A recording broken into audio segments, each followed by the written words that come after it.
Um, all right, I think that's cool.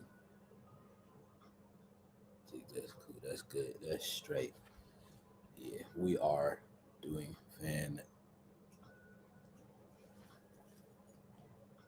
fantastic. What to do, Gangaroos? What up, YouTube? If you watch this on YouTube and have no idea what in the hell you're watching, welcome. This is the Coney. This is the Coney Coney. This is the Cozy Corner podcast. Um, a podcast about all things music, pop culture, and things concerning the, you know what I mean, things concerning the WL community, uh, and everything in between like that. Um, I am your host with the most, Bambi, aka Bambi X Bambi, and you know what I mean. I'm an artist.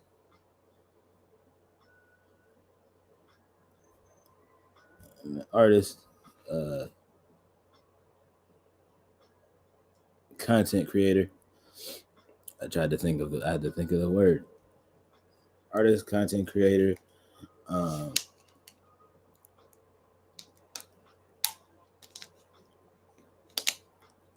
and producer, songwriter, um, entertainer extraordinaire, depending on who you ask, and on what day it is. And you know what I mean? And if they feel like saying nice things about me that day. Um,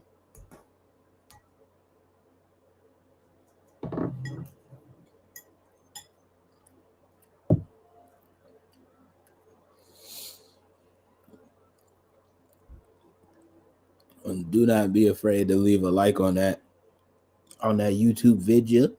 Subscribe if you are brand spanking new, and drop a comment if you really, really are feeling spicy and want to be a part of today's conversation. This is episode number 24. Uh,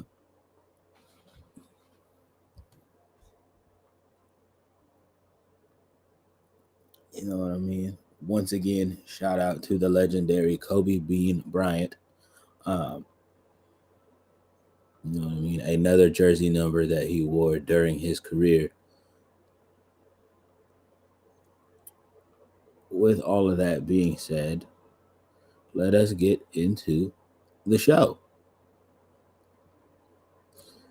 Thank you and W's to all of y'all in chat for being here live. You know what I mean? Shouts out to y'all. Um, and shouts out to anybody else that comes through and pops their head through as the stream goes on. Uh,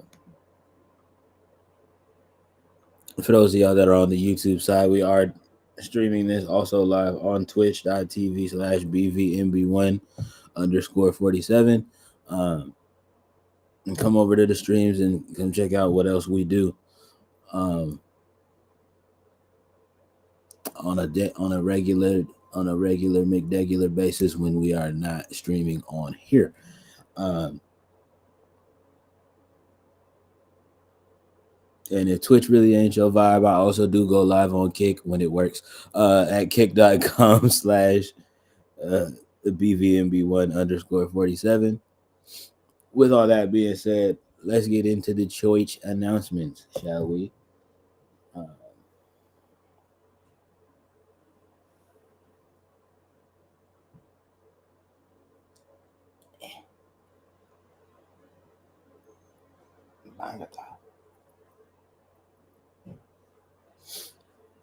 Get my pastor rag in case I start sweating. Um,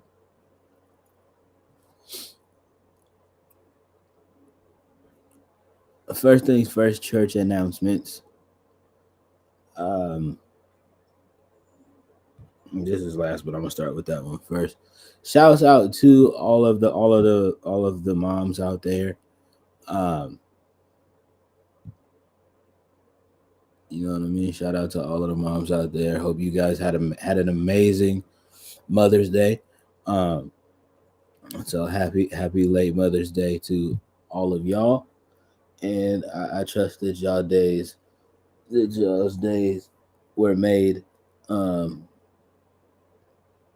and that your family uh, took time to celebrate you and spend time with you.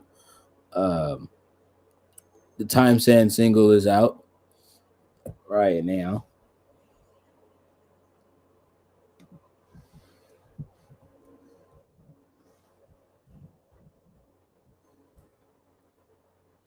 That's the link to the which magic Spotify.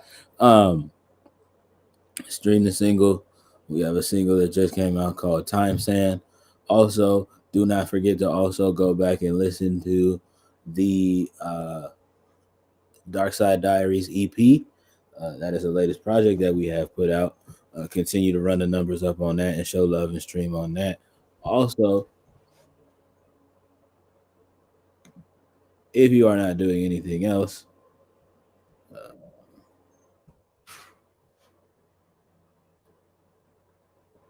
not if you are not doing anything else, if you are on the West Coast and you are a cozy and you are a cozy baby, a member of the Cozy Clubhouse, come and see me this summer at any of the shows if I'm in your area, in the surrounding area, or if you just feel like taking a trip and you need something to do for your little vacation this summer. Follow me over there on the gram and keep up to date for all of the summer shows that we have coming up. Um, yeah.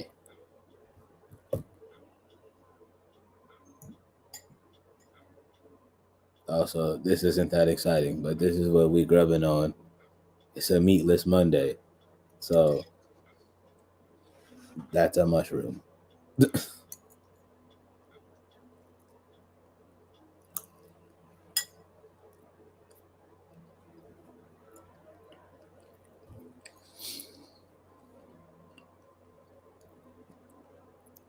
All right,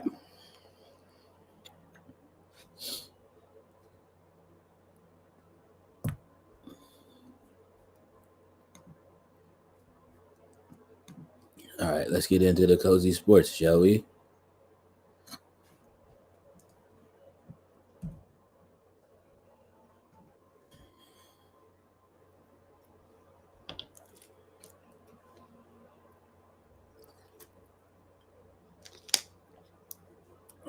Let us get into it. We're gonna start off with the Eastern Conference semis. I do believe that Boston and Cleveland is playing right now as we speak.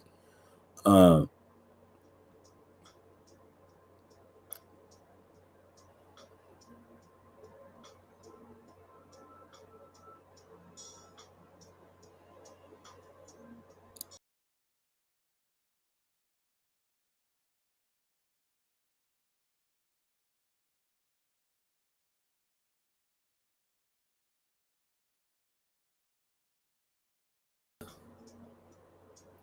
they're currently leading in that game.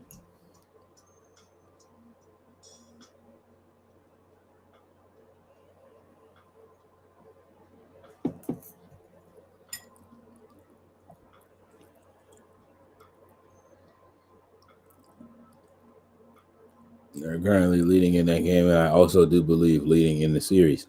Um,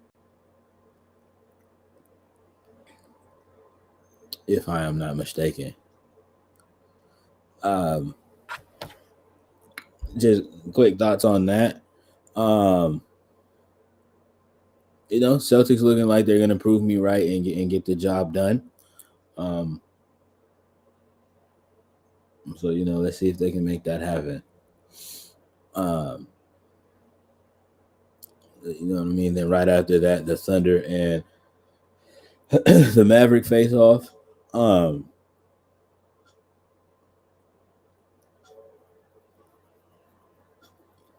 OKC kind of coming to figure out, like I knew they kind of would, coming to figure out that Dallas really isn't anything to play with. as far as that's concerned, and I've said that before already in this series. Um,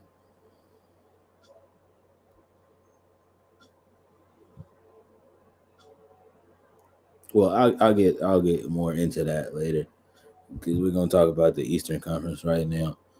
But yeah, um, yeah, Celtics looking like they're taking care of business. They're handling things. I think they're gonna wind up. I'm trying to make some quick work of the Cleveland Cavaliers. Um,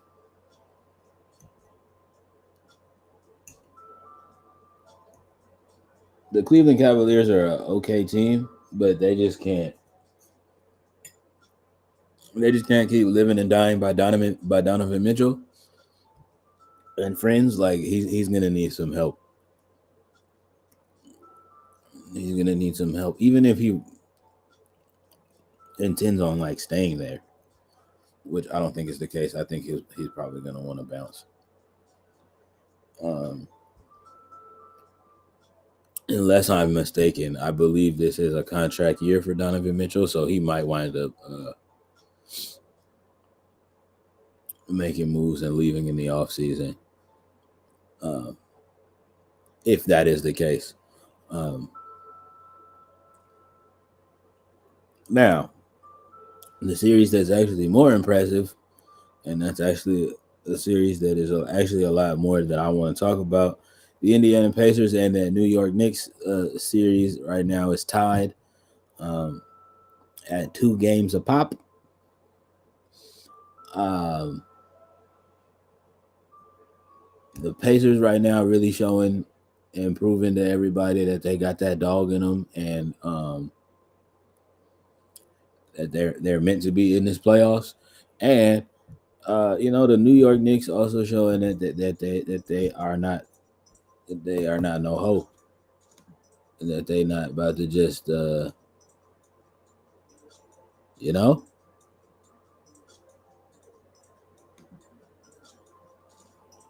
showing that they not no hoe, and that they really out here to try and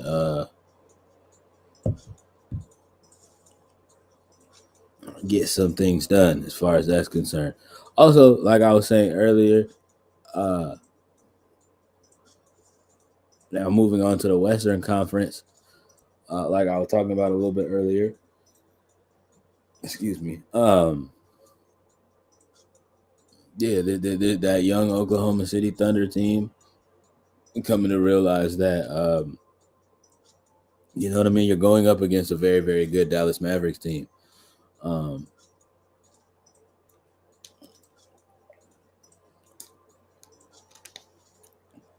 yeah, the first round was relatively easy for you. Um, but yeah, you know what I mean. Like things are ramping up. Things are ramping up now, so it's a different situation now. Um,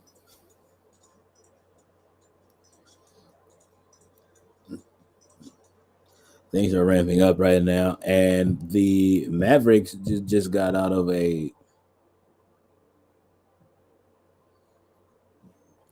pretty healthy fight with the Clippers. So you know what I mean. So that you know what I mean. They got Luca, they got Kyrie, they got a bunch of young guys out there that's trying to prove a point um, right now, and they really are ready to do that. You know what I mean. They're ready to do the thing. Um, they're really ready to do the things out there. Uh, Now on to this Minnesota and Denver series. I did not expect it to be this much of a fight. I did say that they scared me though. Um, they being the Timberwolves. I did say that they scared me. They concerned me. Um, and they had me worried. Um, I think this is going to be the only one out of all of the series that that winds up going to 7 games. and I'm concerned with that for the sake of um, the Nuggets.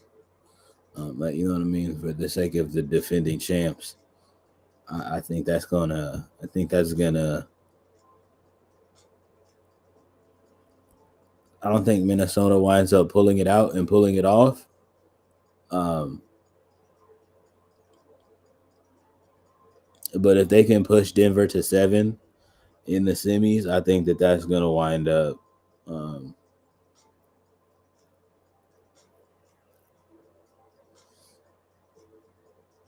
I think that's more than likely gonna wind up hurting Denver going forward as the playoffs continue to trudge forward. There in that department.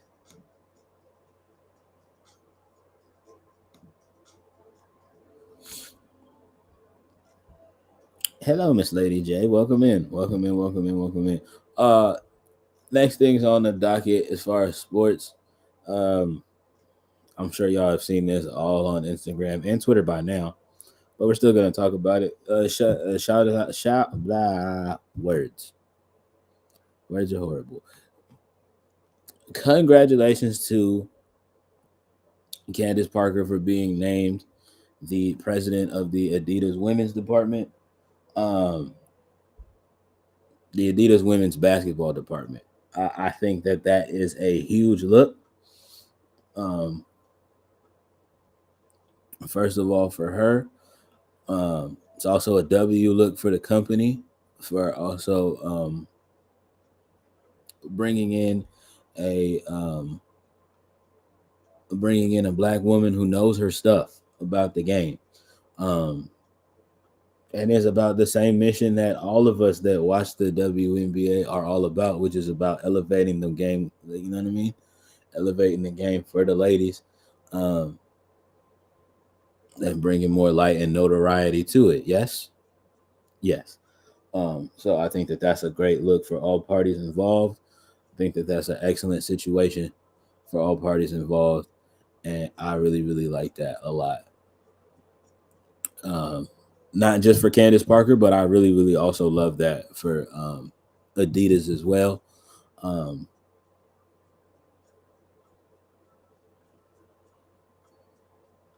just because in recent years, as a brand, they've been kind of, excuse me, they've been making a lot more of those very wise business decisions, and I think this is just another one. Um, I think this is another one that adds to that. Moving on to a little bit of baseball talk. Uh, this early baseball season is interesting. That's all I'm gonna say. Uh, Not all I'm gonna say, but that's how I'm gonna open this conversation, this part of the conversation anyway. Um, and it's interesting for two reasons. One, because particular, particularly in the American League, the particularly in the American leagues, more specifically in the AL West. Um, yes, in the AL West, the guy the guys and the players that kind of early on, I guess based on the off season and spring training, the guys who a lot of MLB media was really really high on so far. So far, are turning out to like not really be those guys, and um, the teams that they really really liked coming out are kind of turning out to not be the teams that they thought they were. So far, again, it's an extremely long regular season. Um,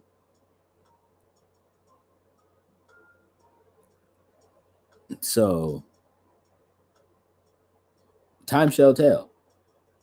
Like, you know what I mean? Like, you might see me talking crazy to and about these sports media broadcasters, specifically the baseball guys right now, and this might wind up turning into a clip where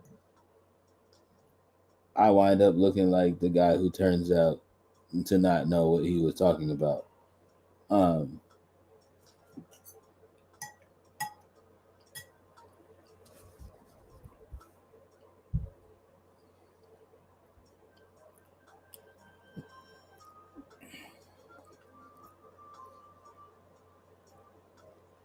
but yeah, so far, there's a couple of those teams that they thought were going to be the top teams in the AL in the American League West that are kind of looking a little shaky. Um,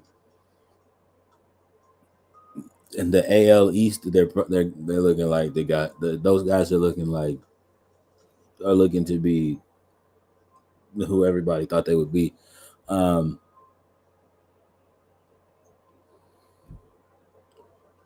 and then the National League East and West is kind of shaping out how I thought it would. Um,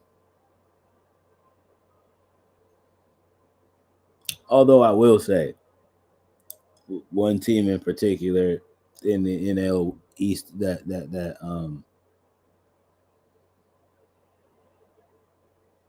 I find interesting is again, this might be a thing where they might go through a little funky little stretch or a couple of funky little series of stretches, but right now the Mets are looking like the better New York team at the moment. Um, and I know for the longest time it was that thing where the Yankees have had supremacy for, I mean, quite some time, and that might revert back, and they you know what I mean. They might wind up getting everything done on that end. But as of right now, it's kind of looking like the Mets are making those strides to be the team that runs New York, and I think that's going to be quite interesting for when the Subway Series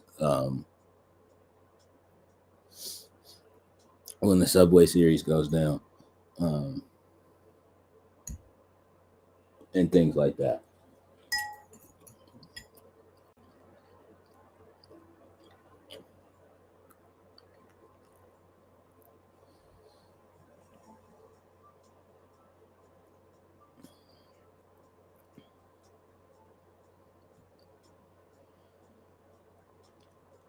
Um, but yeah, my name is Bambi, and those have been my thoughts on baseball. Anywho, moving onward, the NBA lottery draft happened this past weekend. This past weekend, um, and the Atlanta Hawks wound up winning the draft lottery and being the winners of the number one overall pick. Um,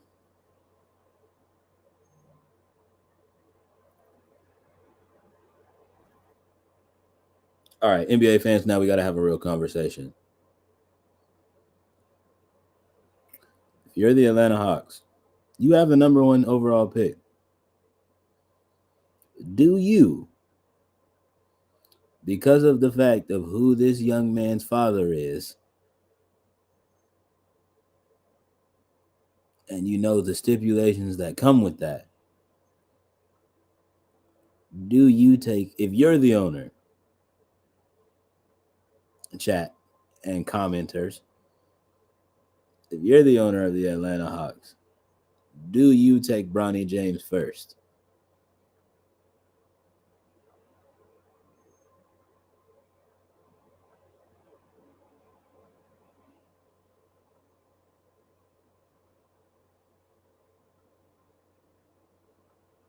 because based off the tape alone, he hasn't really shown you any reason of why you would pick him up. Also, if you're Atlanta, that means you have another undersized guard on the roster.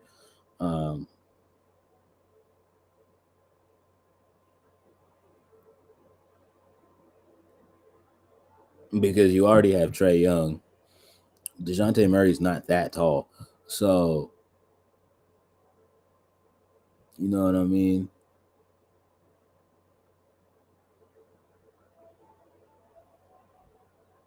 And then again, cool, of course, because that means you get Braun for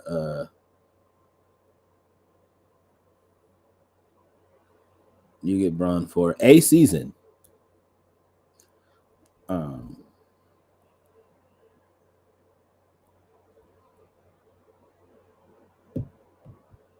because again, Braun has made it very, very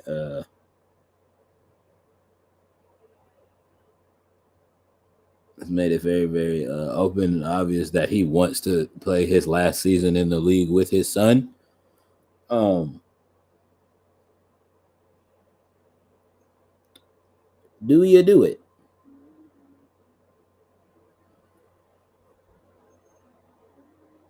Me personally, I say no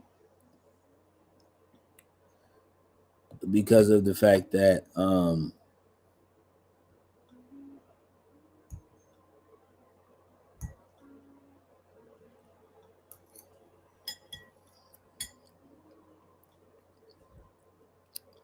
considering what kind of a deal that you would have to get done to also get Braun to play with you. Or to get Braun to play with him. That now means I'm now stuck with this young man for 3 more seasons. 2.5 actually.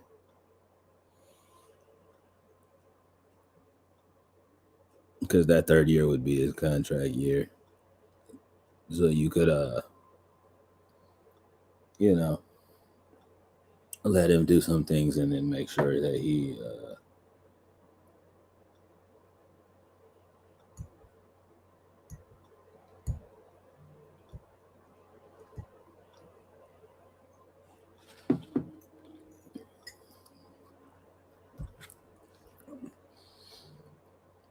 finds a way to where he can make sure that he gets paid going into that off season.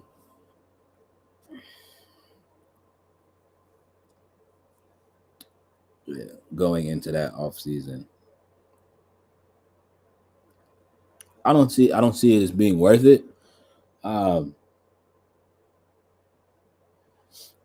Because again, we've said it a million different times on this channel, and we've had this discussion a million different times here in the Cozy Clubhouse. And I will have it a million more. Bronny James isn't all that it, like, you know, I don't see the hype.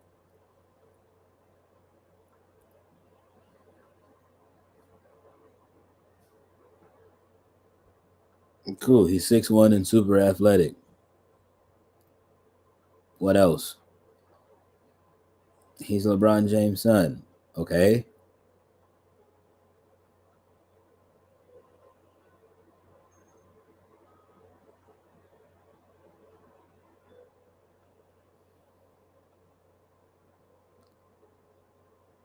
He wants to be his dad so bad. I mean, that's really what it comes down to.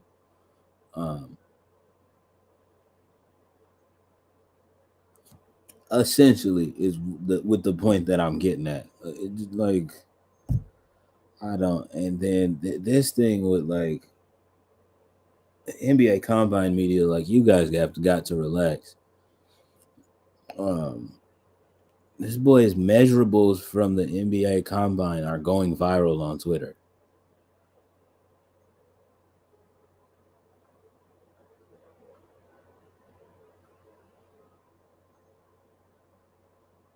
The only beef I have with that is because of the fact that, like, if his last name was anything else, like, y'all would not care. And I would love for some of you guys to prove me wrong, and like some of y'all like to come out and be like, no, like I actually am a Bronny James fan.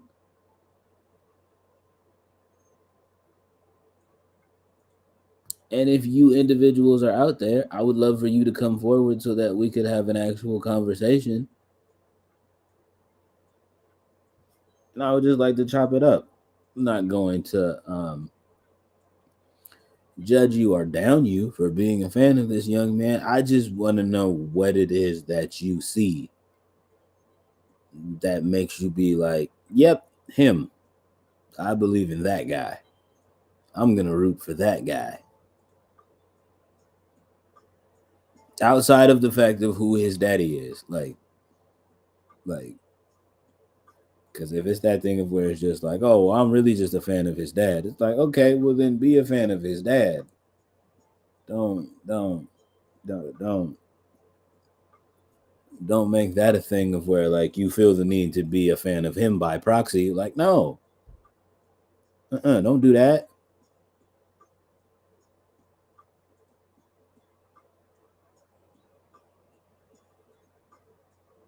Don't do that.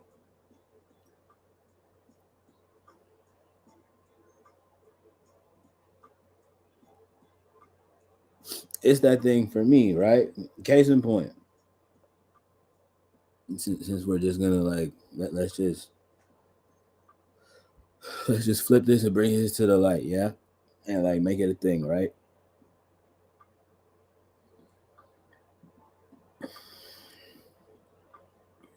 My dad, right? He's a deacon at the church that we both attend.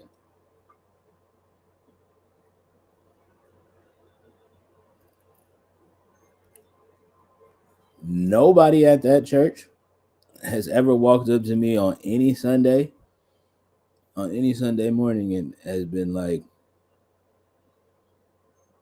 your daddy getting older. When you gonna let him show you the ropes so you can take over and be a deacon? It's not my call. It's not my thing. It's not what I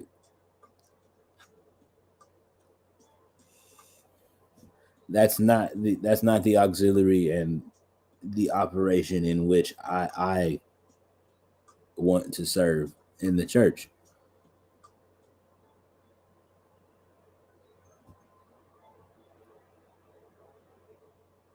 And it's that thing of where like the folks that go to church with us love me for who I am as an individual, as a person.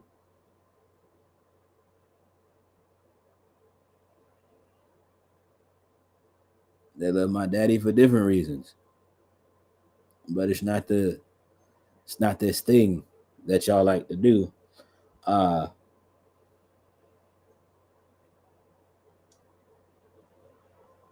Not y'all chat. Y'all like to do where you're just like, oh well, I really like his daddy, so that so that so you know, Deacon's son is cool just by proxy. It was like, nah, bro. Like, let me be cool off my own merit. So that's all I'm saying. Alleged Bronny James fans, if y'all are out there, come forward. Let's have a conversation about it. What makes you such a fan of bro?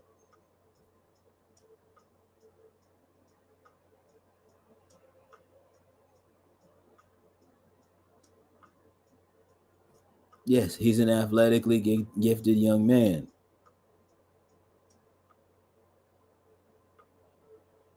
He also left college after his freshman season that he didn't even play all of. But that's like, you know what I mean. That's neither, like, you know what I mean. That's neither here nor there. So you know what I mean. So now it's that thing of where like now he doesn't have a college education to fall back on, in case, like, you know what I mean. Not wishing this on the young man, but in case something extremely tragic, like, oh, I don't know, he like goes down for a fast break in the NBA preseason and his knee just explodes. Like,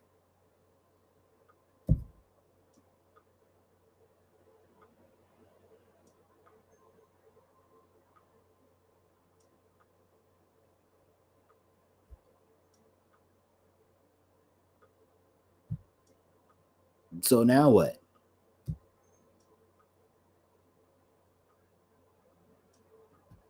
He just gonna make all of his money by being LeBron James's son?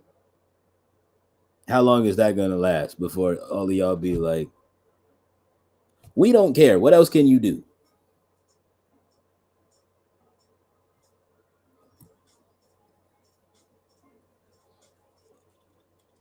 Because again, these businesses and these brands are gonna be like that ain't gonna get the young man. But so far,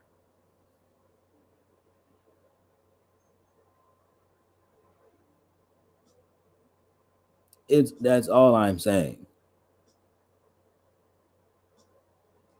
So again, I'm not telling the Atlanta Hawks what to do with their number one overall pick. If that's what they want to do and that's the direction they want to go because they know of what that could potentially lead to for a season and blah blah blah blah and all of these other things, um cool, fine, whatever. um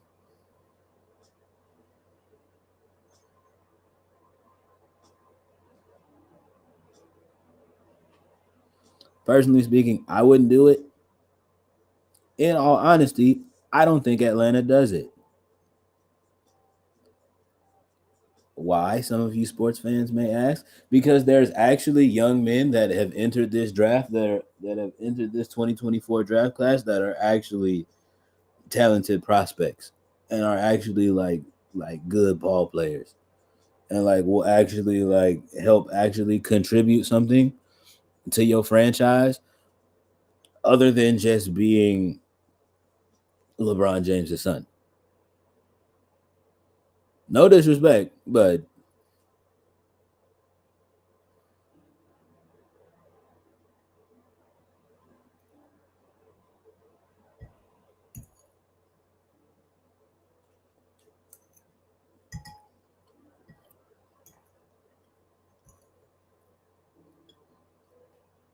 I'm just saying, Kangaroo. I'm not really.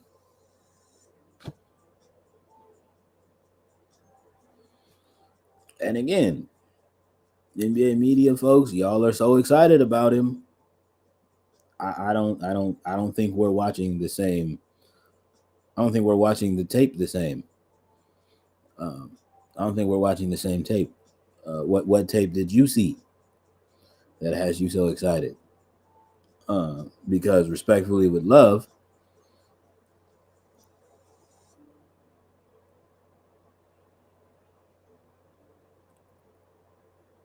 based off of the tape that I have watched,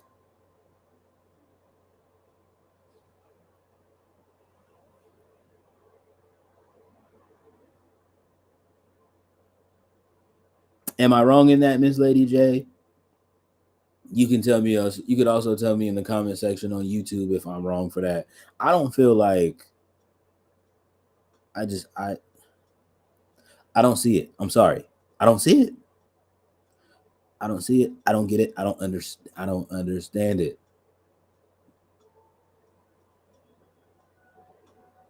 Nope, not wrong. Okay, good. Because respectfully, with love, Carmelo Anthony's son Kyan is actually a better like.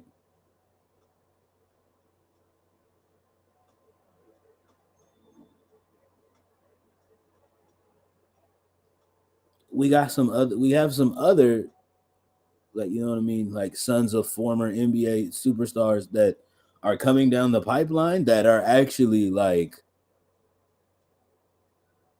oh yeah, like he's only 13 right now, but like with some maturity and some more like development, like he's gonna be a problem when he gets to the league. Case in point, I just seen highlights of Tracy McGrady's son the other day. I was like, oh my God.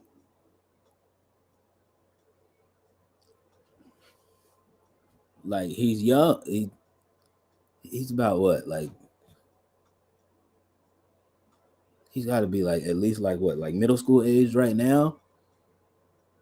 That boy can shoot that thing for sure.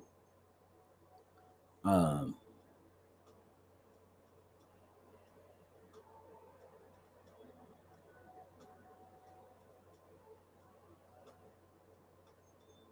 and again, it's that thing of where like with all of these other like pro athletes, kids that are playing, you can tell that these kids actually actively wanted to play the game of basketball, not just because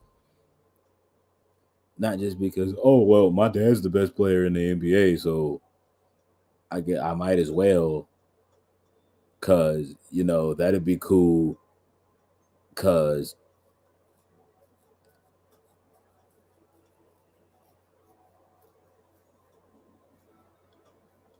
like nah, none of that.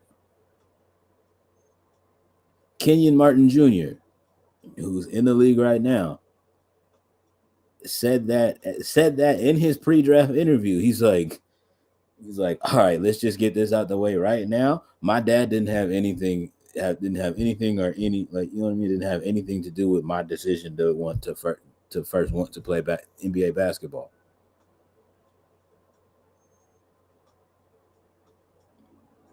Like I made that decision that I wanted to play basketball because I wanted to. The fact that my dad knows what he's talking about just was a bonus.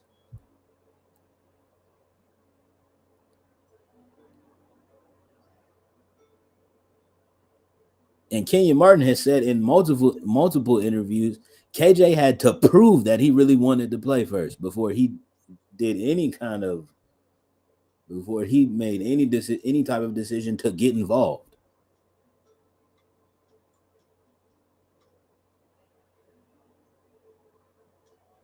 And same thing with Carmelo and his son. The same thing with Gilbert Arenas and both of his children.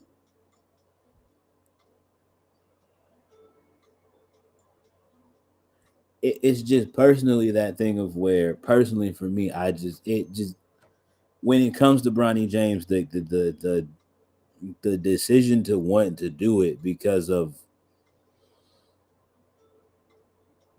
what it would mean for you for one season, it's kind of been like the motivating and driving force to outside looking in. This kid might absolutely love the game of basketball. Couldn't tell, but that is the case. Um, you have a weird way of showing that you love this game, son. Is all I'm gonna say.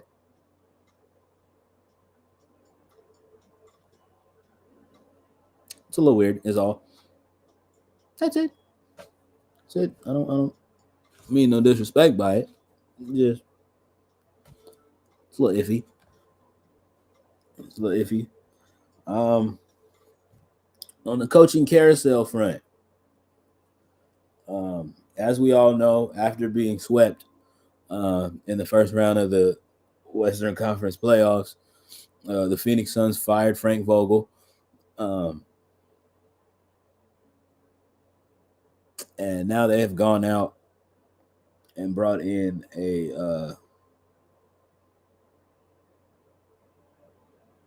another championship winning coach in Coach Bud, aka Mike Budenholzer. For those of y'all that don't know ball and don't know who it is that I'm talking about, but yeah, Coach Bud will now be taking over as the new coach for the Phoenix Suns next season. Um,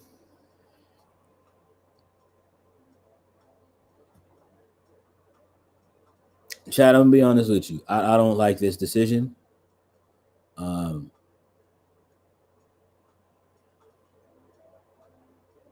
I don't like it.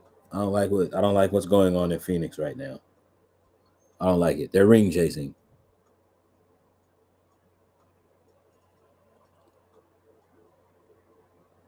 Like, you know what I mean?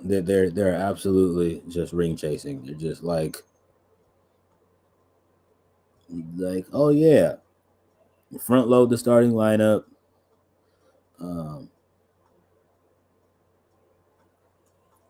you know what I mean? You know what I mean? Jam pack the starting lineup. No depth. um, it's like okay, now we're gonna get this other coach that won an NBA Finals as well. Um,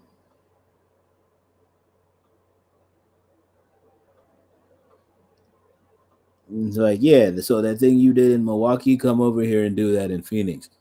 Problem with that is, uh, these are two different scenarios. Mike Budenholzer was there in Milwaukee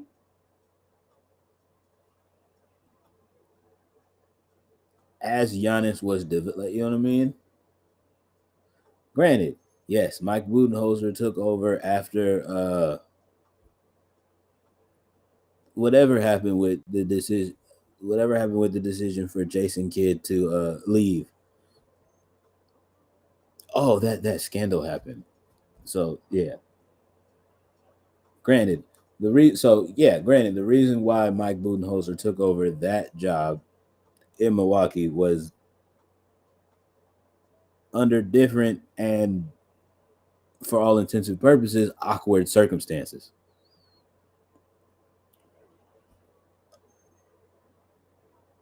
But yet and still,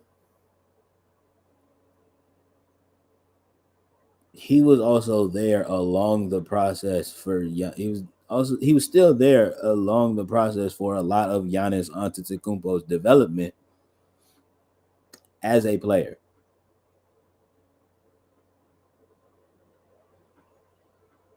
Like, you following me, chat? He was able to coach Giannis as Giannis was becoming Giannis, a superstar. Is the point that I'm trying to get at. I'm not saying that he can't do it. I'm just gonna say it's gonna be a little bit different for him coaching already established superstars. And that's what worries me, and that's why I don't like it.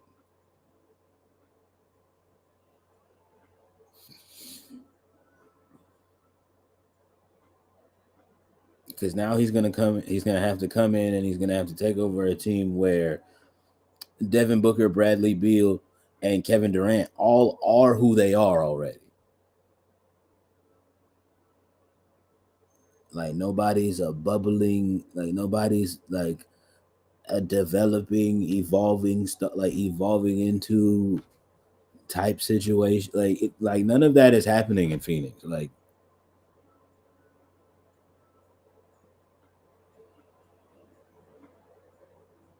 the three guys are who they are already.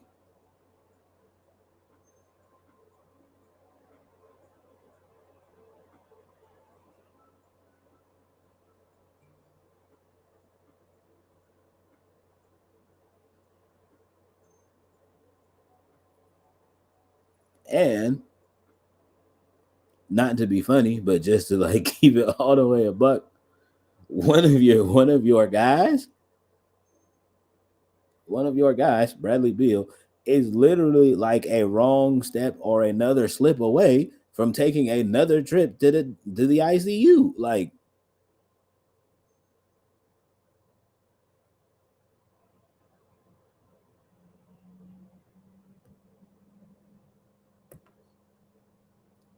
but again, um,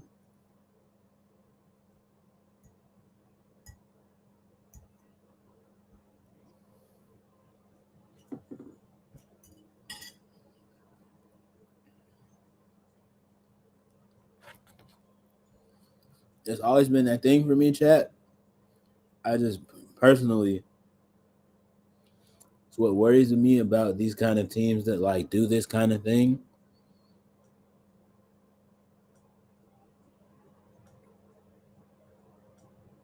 of like where you like try to manufacture a super team together as opposed to, hey, maybe for a couple of years you just draft you a couple of really good rookies,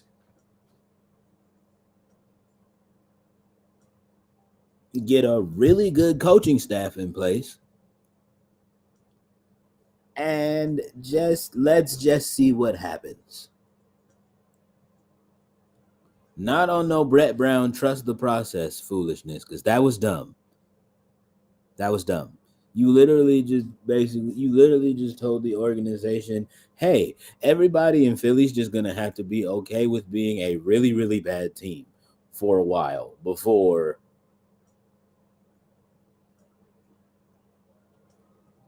like you know what I mean, before things turn into what they turn into over here. I think that's foolish. Um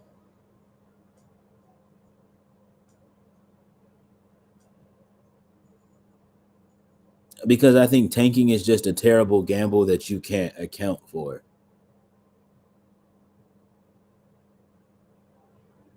Like, you know what I mean? There's no guarantee in tanking. Just like, okay, I did really, really bad. We did really, really bad all season to increase our odds in getting a number one overall pick. Thing about that is there's still this thing called a draft lottery.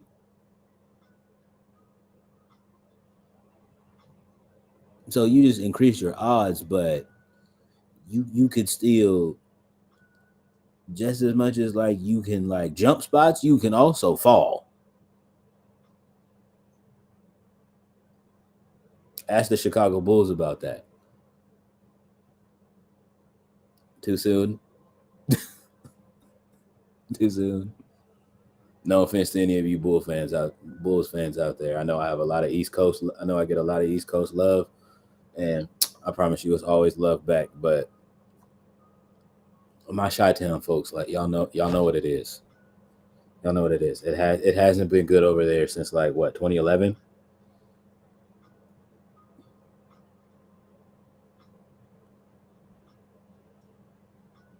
It hasn't been good since y'all fired Tibbs. You say that with your chest. I'm just saying, like, because I promise you, I'm not worried. But like Bulls fans, like, we're gonna get back to Coach Bud in a second. Since y'all fired Tibbs, um, the franchise has been sinking,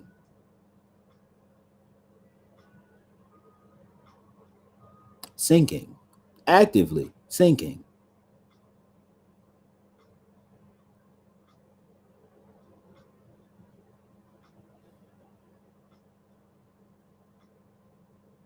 I'm not saying Tibbs was a savior or nothing like that, but hey, man, he's kind of a he's got some screws loose, yeah, but hey, man, the Knicks are in the playoffs.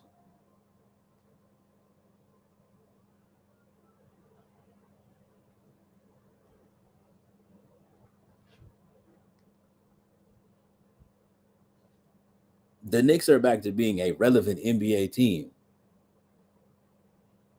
after being a literal dumpster fire for years.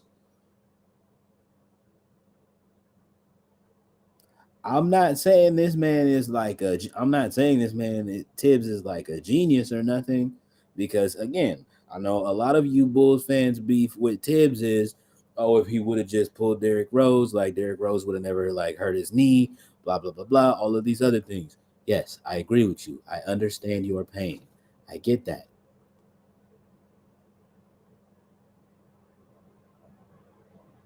Yo, for some of y'all that are like maybe too young, yeah, the Chicago Bulls were winning that game against the Philadelphia 76ers in that playoff series. uh, on that play where D Rose first hurt his knee the first time.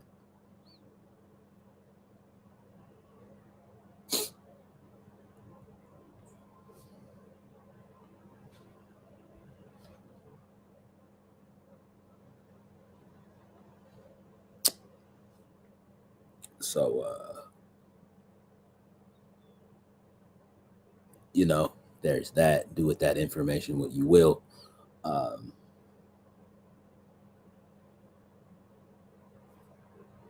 yeah, it's a lot of people that speculate, oh, if Tibbs had have used his brain and pulled D Rose out the game, like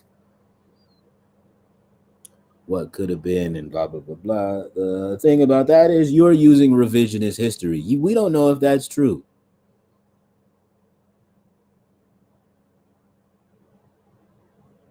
Okay, so maybe D Rose's knee doesn't go out live in front of millions of people who are watching the game, but maybe the next day in practice he gets hurt. Or not wishing this on anybody, or like, you know what I mean? Maybe he gets out of bed and, you know, a series of unfortunate events, happens, and yeah. So you know, you never know. That like you're just being hopeful and speculating.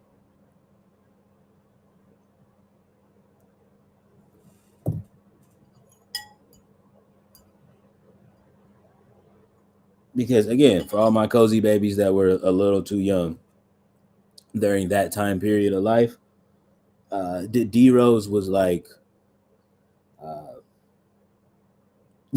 D Rose was like Jesus to a lot of Chicago kids, for all intents and purposes. He's from the Chi.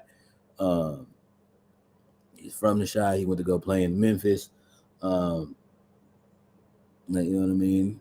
He went to go play college ball at Memphis. Um,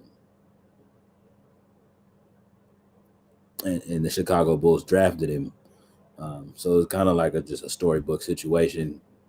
Kid winds up becoming a winds up having the trajectory to becoming an absolute megastar.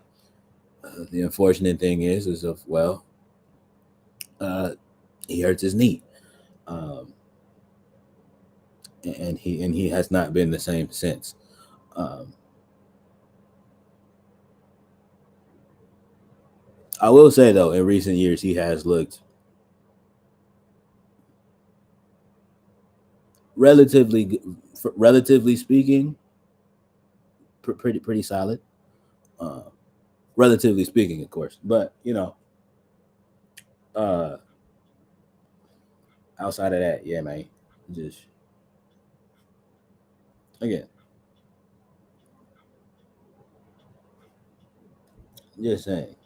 And it's gonna be a whole bunch of people will be like, how did we get here? I'm saying that to say,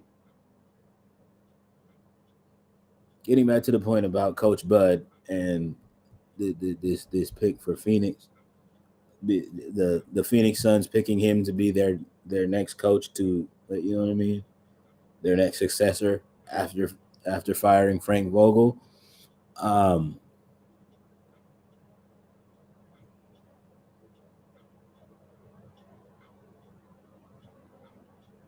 this is a team that he didn't get to help with building this team.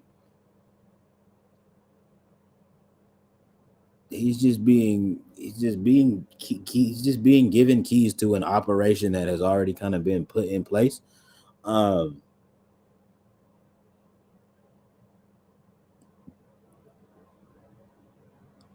I don't see it working out.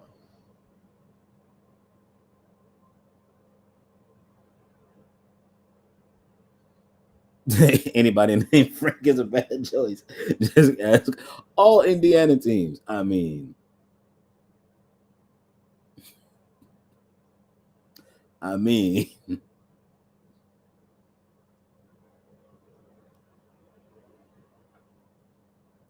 Kinda not wrong. Listen. Oh, that's not fair. The Pacers had some really good seasons when Frank Vogel was the no no no no no no no no no no no no no no. Do not give that man Frankie V that credit for that team. That team was just really, really good. You had Paul George, you had Danny Granger, you had Monte Ellis, you had you had George Hill, you had a bunch of other people. You had a bunch of like really, really great pieces that were there and that were in place during that time. That team would have been good if you would have hired the janitor from the YMCA to coach that team. I firmly believe that.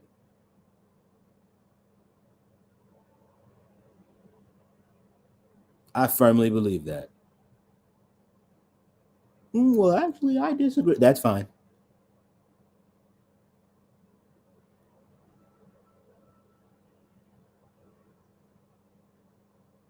Yeah, man, I miss Danny. Y'all made Danny Granger great. Not y'all. In the Indiana Pacers organization made Danny Granger great.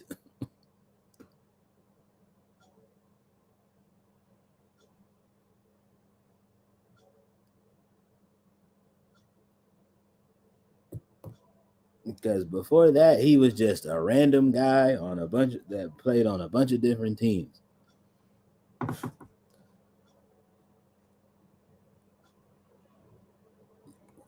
He got to Indiana and became Danny Granger the Ranger. Started sniping that thing from downtown. I don't know if other Indiana fans actively called him that. Um, I was just impressed. With the. I was just very impressed with the shooting range he developed once he got to Indiana. We had Roy Hibbert.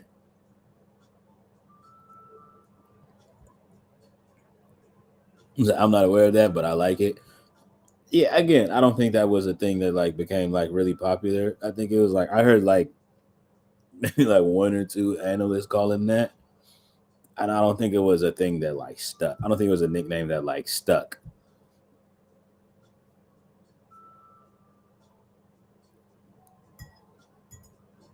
But yeah, Roy Hibbert was there.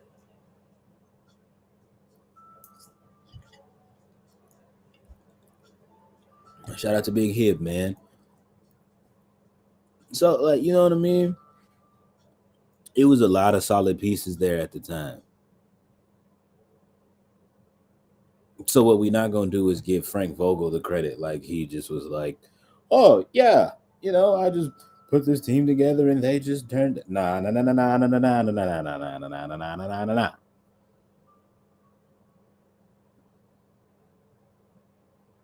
Because it was some decisions that were made when Paul George was turning into Paul George. That when Paul George got hurt,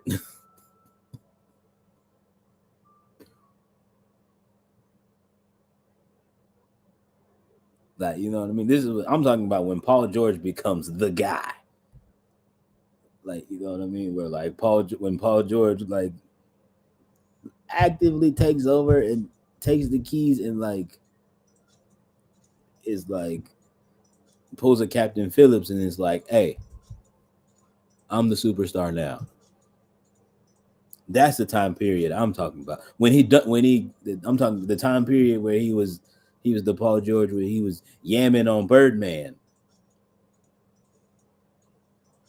in a playoff. Yeah, so around that time where unfortunately there was a time period where Paul George goes down during USA play. Um, it wasn't the Olympics; it was the FIBA Championships, I believe. It's what they were gearing up for. The FIBA World Championships they were gearing up for. If y'all don't know the story, unfortunately, Paul George suffered a very, very horrific and terrifying leg injury Still not the nastiest leg injury I've ever seen on live TV, by the way. Wherever Kevin Ware is, I hope you are okay, my good brother, and I hope you are living your best life, because that was the most. Ooh, that was some of the most horrendous. That was one of the most horrendous leg injuries I've ever seen on live television. Um,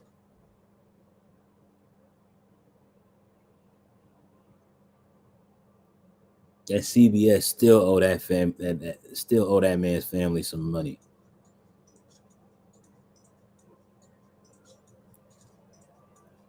Anyway, so again, that happens during it wasn't even during the actual like FIBA tournament. That was during like a preliminary game to warm up for the FIBA World Cup. And PG just takes a nasty fall. Um, I don't remember exactly what bone in his leg broke, but he broke his leg something nasty. Um,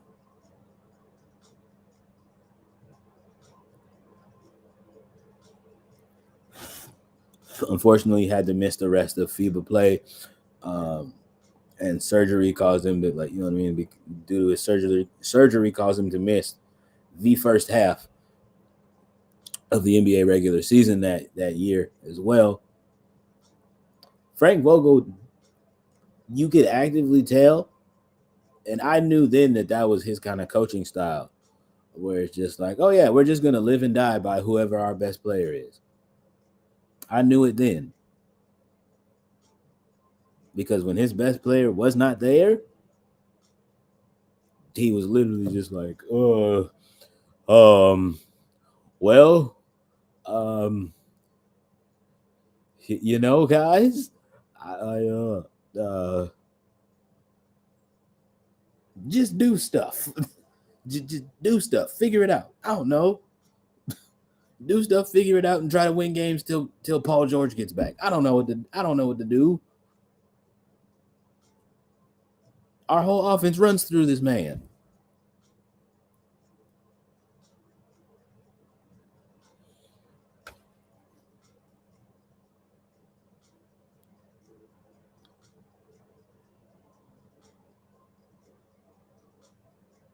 We don't have to talk about the Colts because I've already talked about how that was a very, very bad decision to hire that man. Um,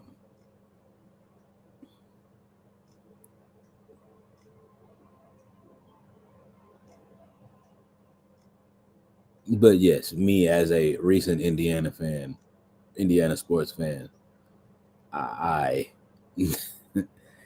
I wasn't even really like I was watching Colts games, but even then I was like, I don't think this guy knows what he's doing. I don't think this guy knows what he's doing. Saying all that to say, I don't know what that's going. I don't want that to be the conversation that we have next year when we talk about the Phoenix Suns and Coach Bud being there. Um, you don't even have words. Hey, I said the same thing about Frankie V when after that year when Paul George was like, I want to trade. I want to go somewhere else. Because Paul George looked around that locker room and was like, "Oh yeah, this is falling apart. I don't want to be here anymore."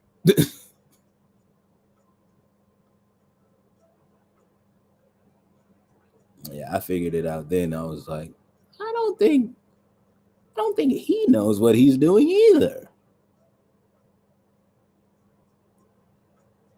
Something about them Franks in Indiana that just don't go too well. Um,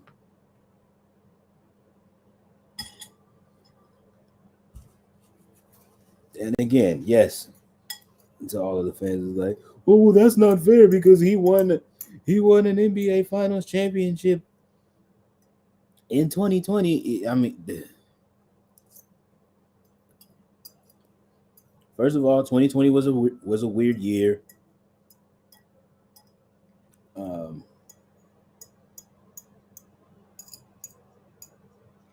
NBA fans actively don't count the bubble as a real season. Um,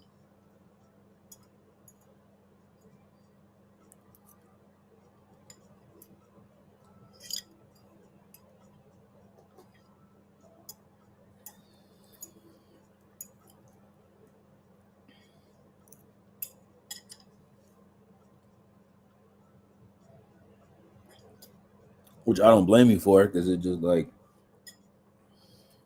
look, Yankee, it was weird. It was a weird year. That was a weird year. It was a weird year for everybody. It's a weird year for everybody. Um,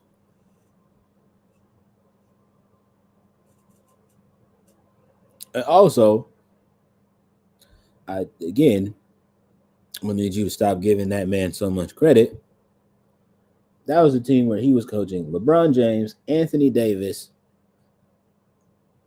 like Danny Granger was on.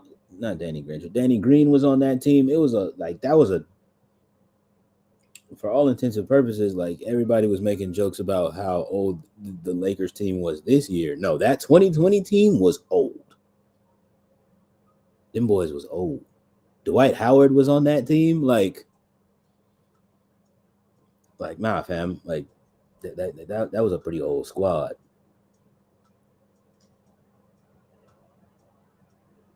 That was a pretty old squad that year. That's all I'm saying. Um,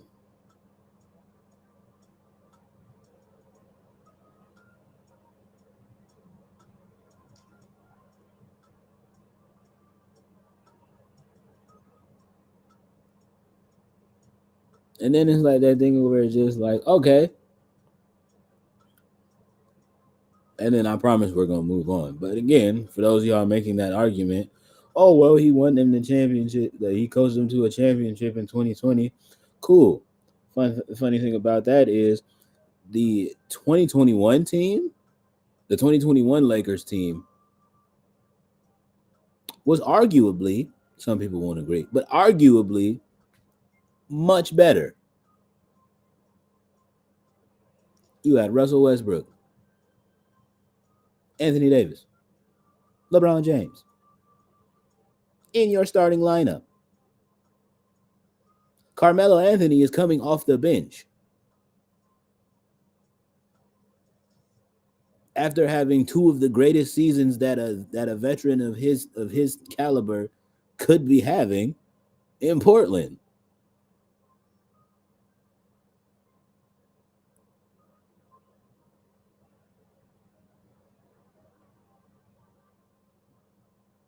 That wound up being the worst season that team is that wound up being one of the worst Lakers seasons I think I've ever watched live.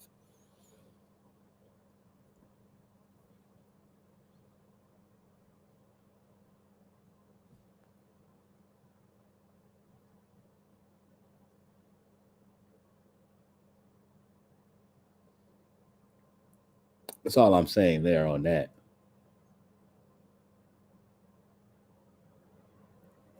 Again, saying all that to say, um, I am rooting for Coach Budenholzer. I do want him to. Uh,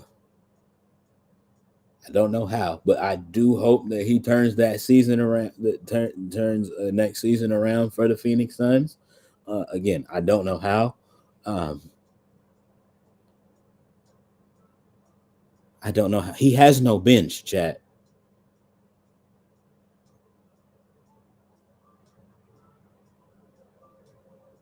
He has no bench. He has no role players.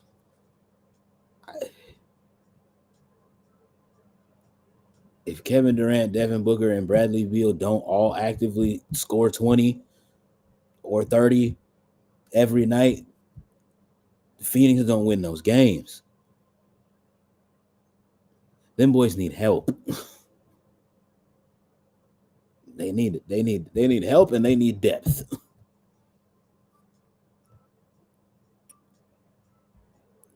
So that's all I'm gonna say. I really ate up on that topic. Moving onward. Week 1 of the NFL regular season rematch of the AFC divisional round. There's a divisional round this year. Divisional or championship? Championship round. The Baltimore Ravens and the Kansas City Chiefs, the reigning and defending undisputed champions of the world, will be facing off for Week 1. Um,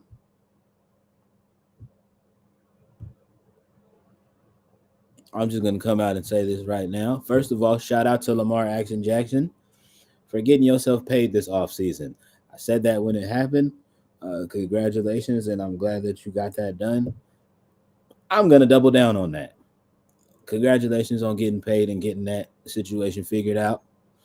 And good on those boys in Baltimore for figuring it out and doing the right thing. You know what I mean? Y'all figured out that that's y'all guy. And you know what I mean? And all of y'all came to agreement in the front office that it was a no-brainer that you should pay your guy. So good on y'all for getting it done. All that being said, I have Baltimore winning this game. Week 1.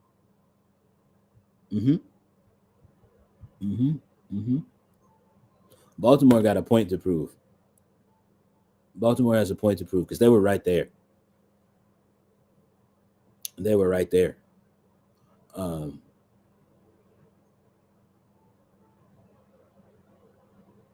They were right there.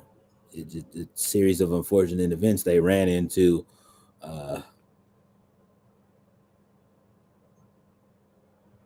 Again, arguably a Kansas City Chiefs team that should not have won that Super Bowl. I'm not even a 49er fan like that.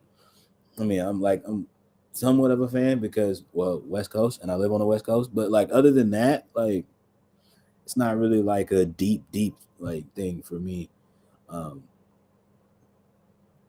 Whereas like other members of my family that like absolutely like are diehard Niner fans, I just like, the colors are cool and West Coast teams. So you know what I mean. I rock with it. I support the West Coast always. He doesn't count. Listen, look. Look. I listen. I'm not gonna argue with you. Listen. They should not have. They should not have won that Super Bowl. They were actively losing. They were actively losing. They were getting cooked the entire game. And then somehow. And then somehow.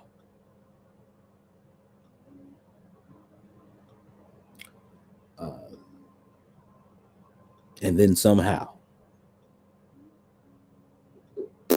You know?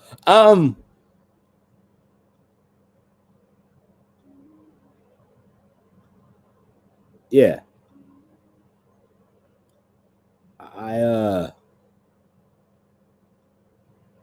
Yeah, Baltimore got a point to prove, is the point that I'm getting at.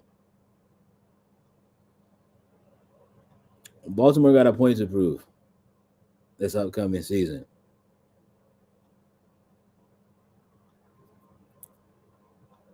Because of the fact that they actually had a pretty solid ball club last year. And they were robbed of their opportunity. They were robbed of an opportunity to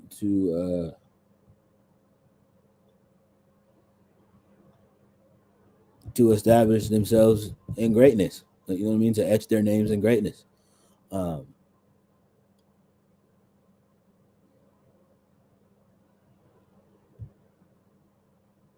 Instead, we had a whole Super Bowl uh,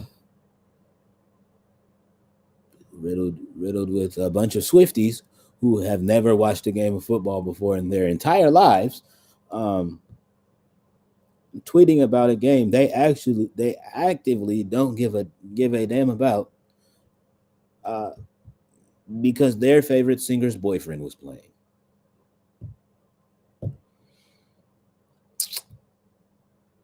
Shout out to Usher for putting on one of the best halftime shows of all time. Uh, you know what I mean? Let us never forget that. Um, Swifties, your favorite singer could never. Anyway,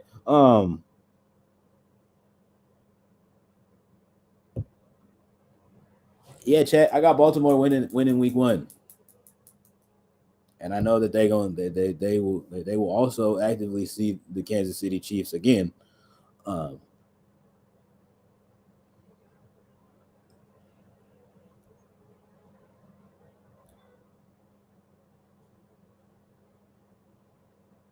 oh no, they won't. They're not in the same division.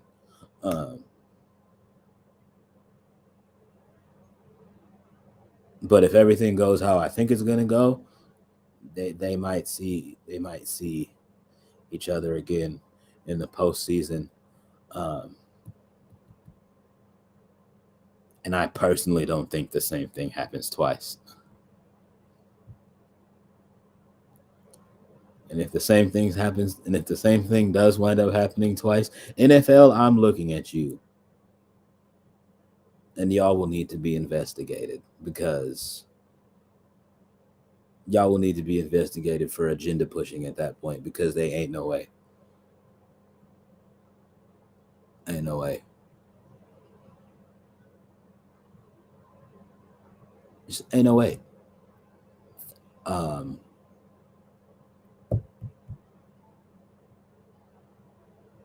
Shout out to the boy Patrick. Um, you seem like a pretty nice guy. Um, I can hear y'all in the comment section right now. What about him as a quarterback? Um, I'm a Saints fan, so Drew Brees was my guy. Uh, you know what I mean? I'm a Saints fan and a Colts fan also. So Drew Brees was my guy. Uh, the Colts, when we had Peyton Manning, that was a guy.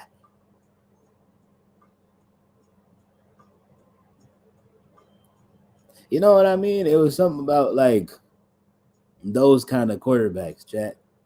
They had just a little bit something more.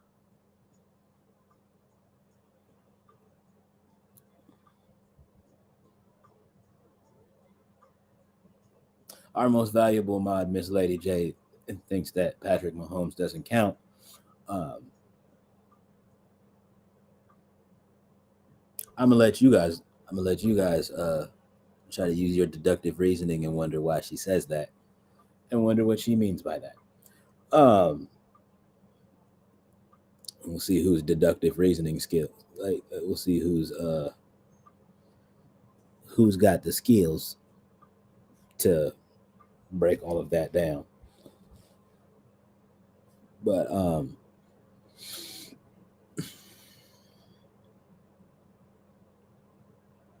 the kid's a talented athlete. I'll say that. Um,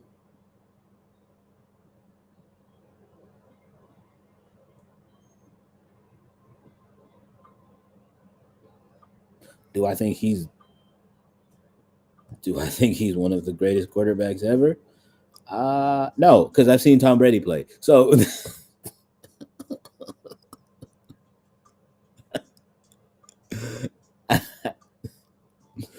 like, you know what I mean? I grew up in an era where I got to see Peyton Manning, Drew Brees, and Tom Brady all play at the same exact time. Uh,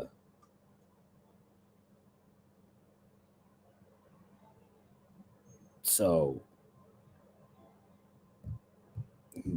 he's starting to make an argument.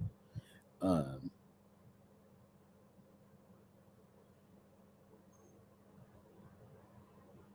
he said kids today will never know. They won't. So like you know what I mean. So kids today, that'll be y'all's goat. Like you know what I mean. Like that's gonna be y'all guy. Um,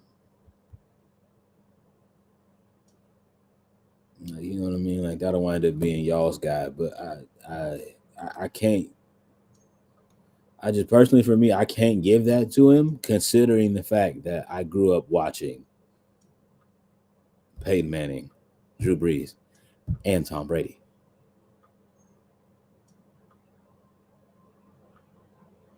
Like, oh, you're just saying that. You're just saying that because they're white quarterbacks. Like, no.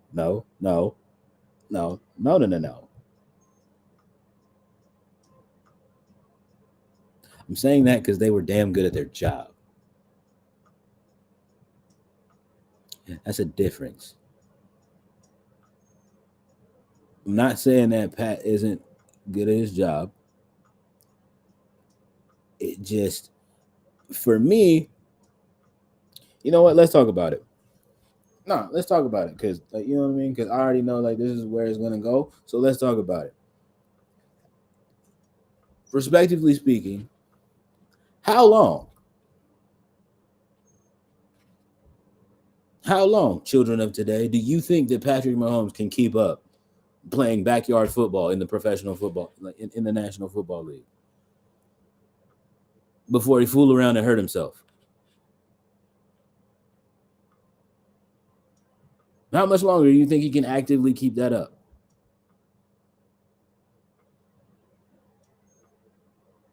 Just the say hike and run back and forth until Travis Kelce or somebody else gets open enough,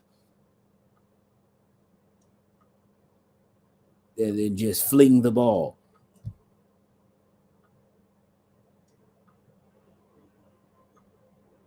He's one of the best quarterbacks I've ever seen do the sidearm throw. Cool, that's cute.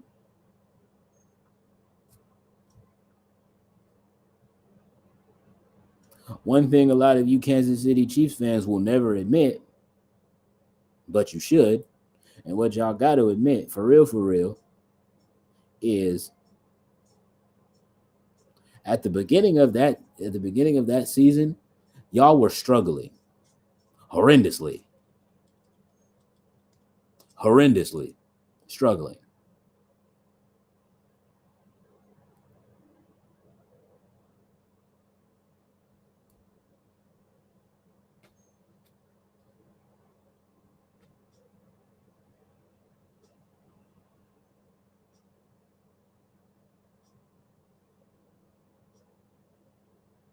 And then somehow in the middle of the season, like you know what I mean, like y'all figured it out and put some stuff together and managed to do to thing your due.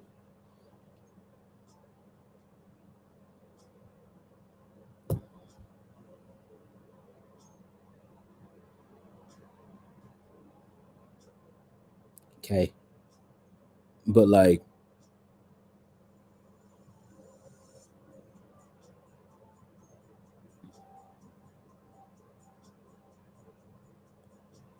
but like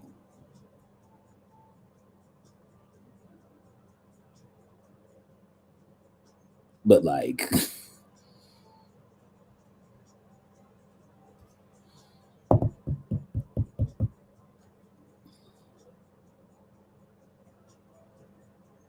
if that Kansas City Chiefs defense wasn't as good as it was, y'all don't win a lot of those games.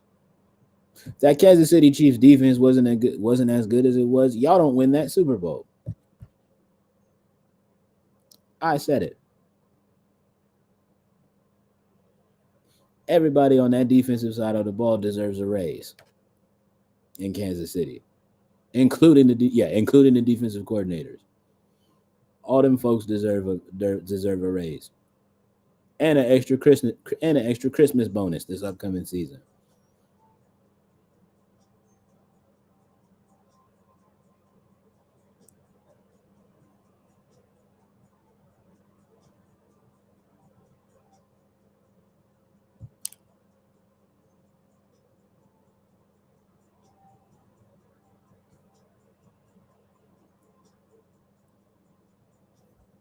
Kansas City Chiefs fans, if you want to talk about it,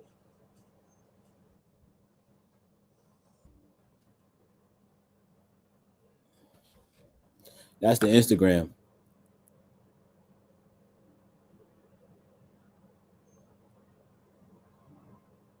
That's the Instagram. If you wanna, you know, if you wanna chat it up,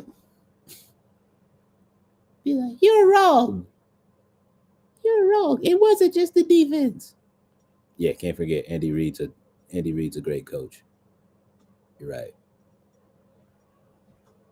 But no, it was Patrick Mahomes. How?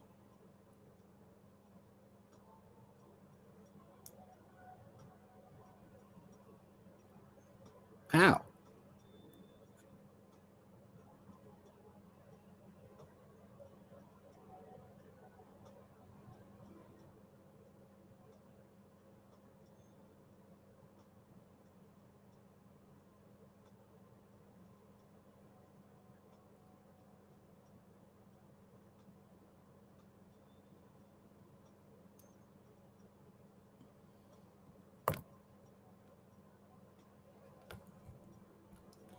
It's just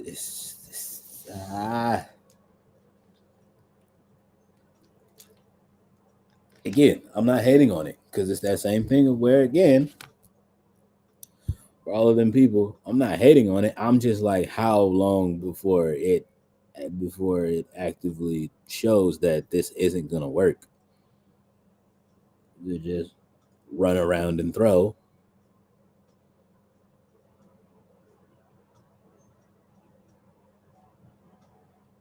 And then I already know what the argument gonna be for a lot of y'all. Well, yeah, well, in basketball, Giannis all Giannis does is run and dunk. That's different.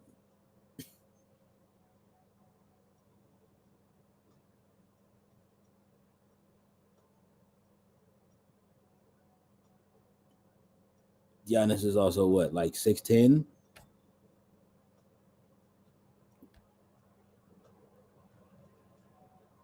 6'9", 6'10", something like that.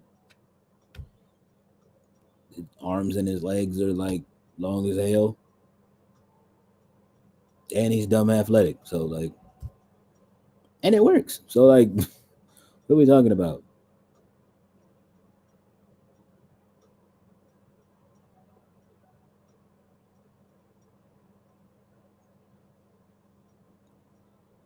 Because what's funny is y'all had the same complaints about Blake Griffin when Blake Griffin first came into the league, and then he started to develop a skill set, and then he started playing terribly. So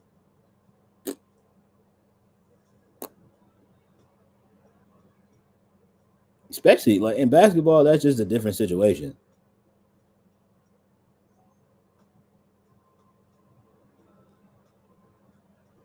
I believe you could actively win with like not a team full of run and dunk guys, but for all intents and purposes, the Lob City Clippers team was pretty dangerous.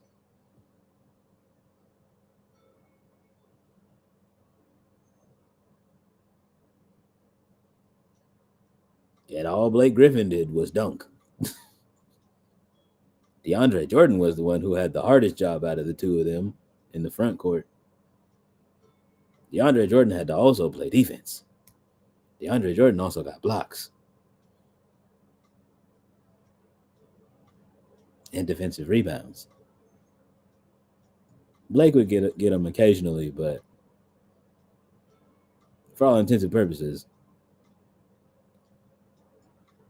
Blake was running dunk Blake, and it was working.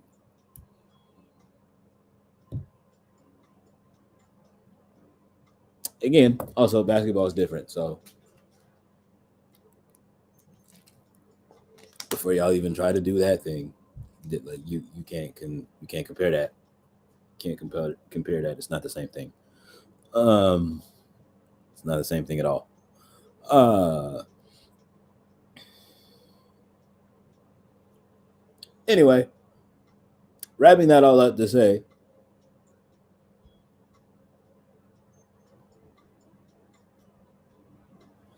I think Baltimore gets it done in week 1.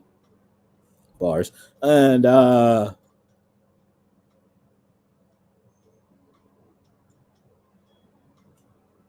yeah, man.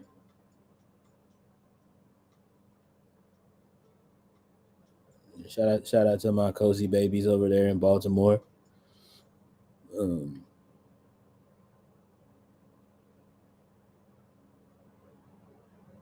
I'm gonna make my way back to the DMV soon.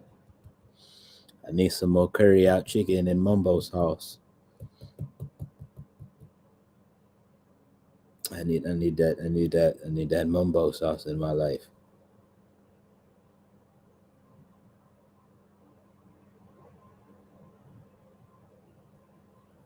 Oh, also I need to go back to another go-go. For those of y'all that don't know what that is, it's not what y'all think. No, not the place with the go-go dancers.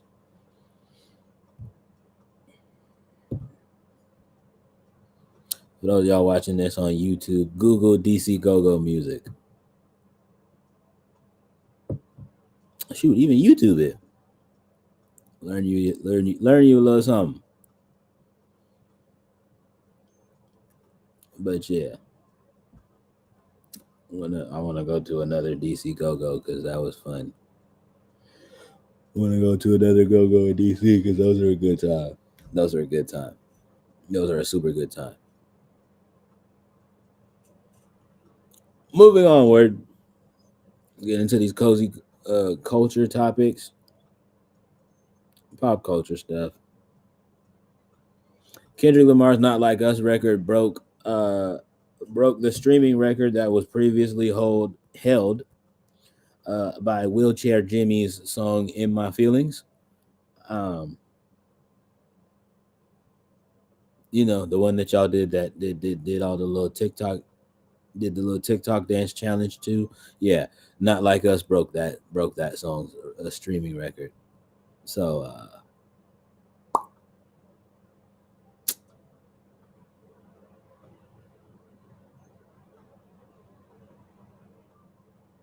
you know,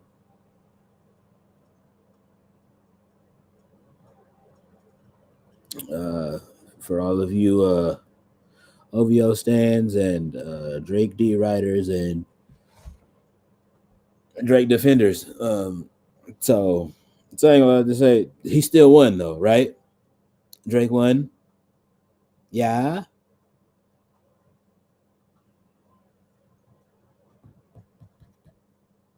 Okay.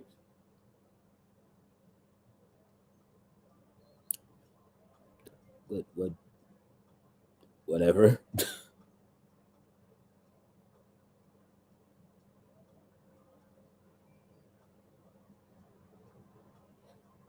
Whatever.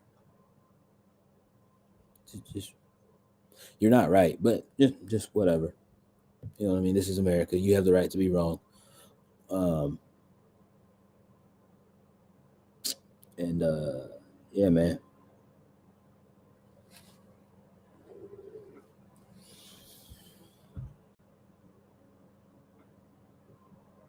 Yeah, man.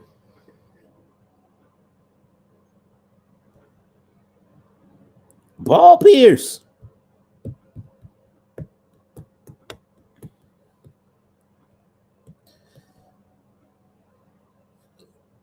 Once again going viral for what he said on ESPN's Undisputed. Uh,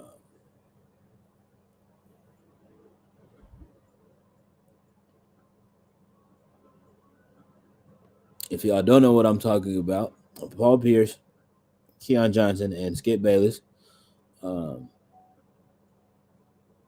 were filming an episode of Undisputed. Uh,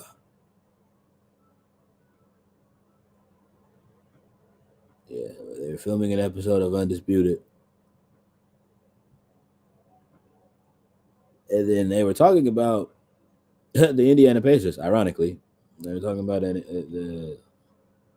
one of the Indiana Pacers games, one of the playoff games between the Pacers and the Knicks.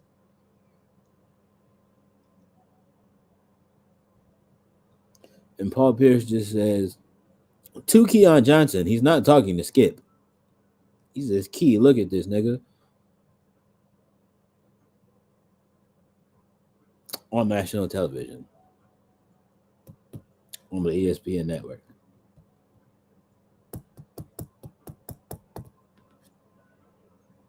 ESPN, come to the front of the congregation. We need to have us a conversation for real.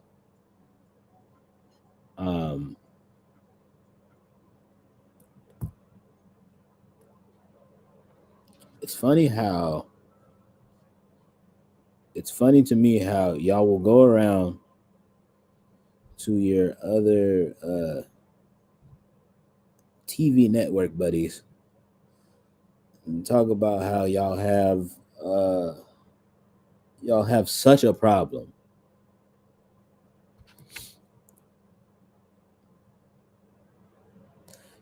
Here's the thing that bothers me with ESPN, chat. It's not that they have a problem with what they don't come out and outwardly say, "Oh, we have a problem with how Paul Pierce speaks." That's not what they say. They try to cover it up and make it act like it's just more than just the way that he, with the language that he uses on TV.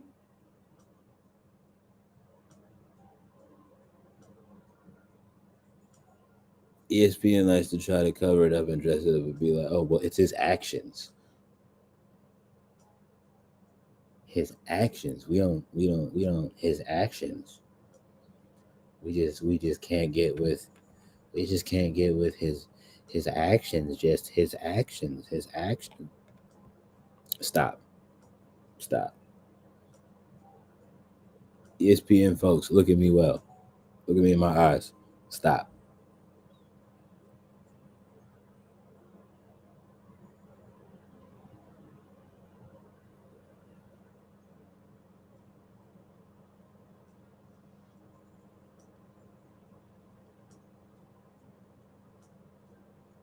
Because it's that thing for me where it's just like y'all are so bothered by what this man says.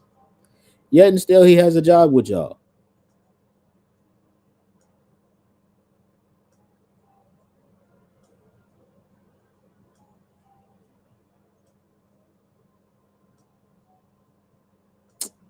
Yet and still he still works for y'all.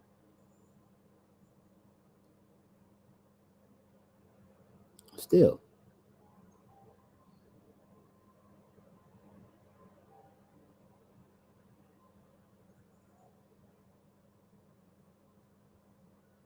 This clip is the 5th highest trending thing on Twitter. 4th highest trending thing on Twitter. And he still works for y'all.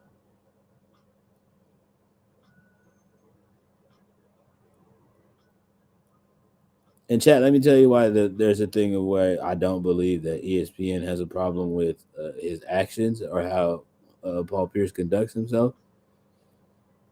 Because outside of the fact that sometimes he slips up and says stuff like that, you know what I mean? Like, Paul Pierce is actually a pretty decent analyst for ESPN. So it can't be his actions and how he conducts himself. ESPN is just not brave enough because of the fact that they are owned by Mickey Mouse. Oh yeah, Disney owns ESPN. In case you guys didn't know that.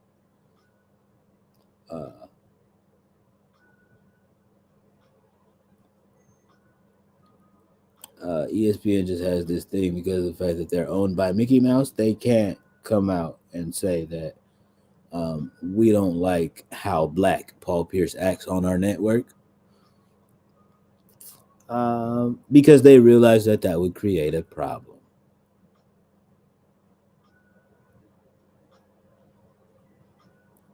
And that's the problem that I have with ESPN as a network. Because it's the fact that with this whole situation, that's what y'all are trying to get at.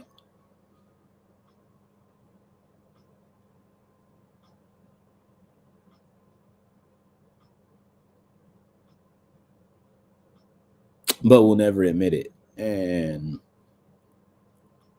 I mean, I could sit here and lie and be like, and that's fine, but it's not though. It's not. It's not. It's not.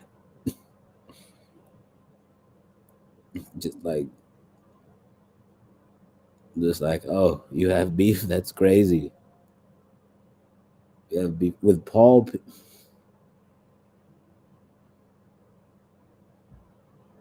Nah, you just don't like that Paul Pierce acts unapologetically black on your network.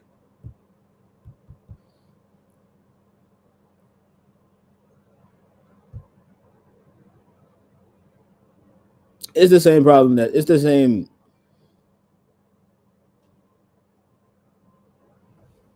issue that ESPN had with Shannon Sharp, allegedly.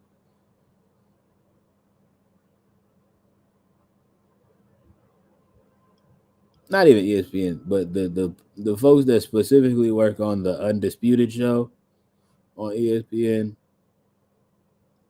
You know what I mean? These are the same people that allegedly had issues with Shannon Sharp.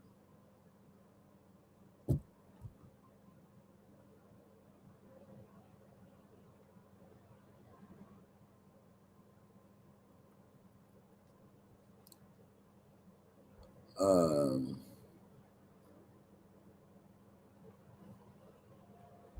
sure, sure, bud. Sure, bud. It's just a little weird. That's a little weird. That's all I'm gonna say. Gracie Abrams. If y'all don't know who that is, she is a pop singer. Um, she's got an album coming out. But all of that is being overshadowed because of the fact that she has a feature um,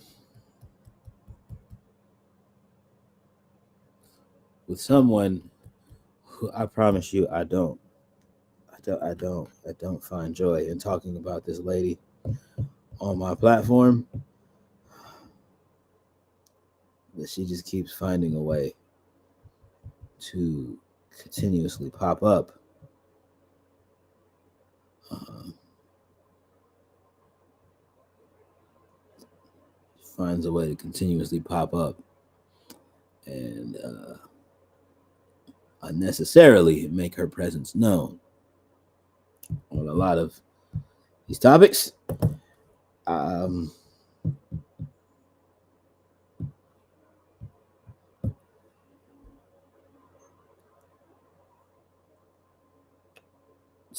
Gracie Abrams tweeted and posted on the Instas the track listing for her album.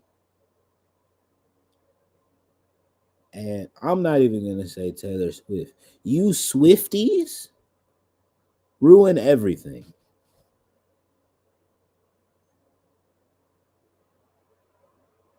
Completely overshadowed the fact that this young lady has put in time, a studio budget, like all of these things, work on this album. The promo budget has been spent on this, and all of y'all have ruined all of that because of the fact that this young lady has a song featuring your glorious queen, uh,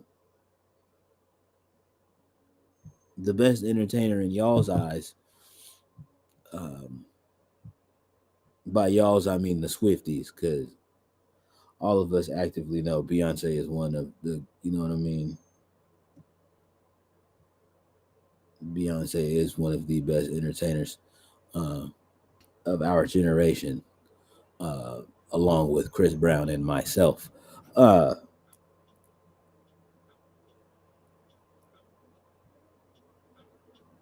there's gonna be a whole bunch of people that seen that.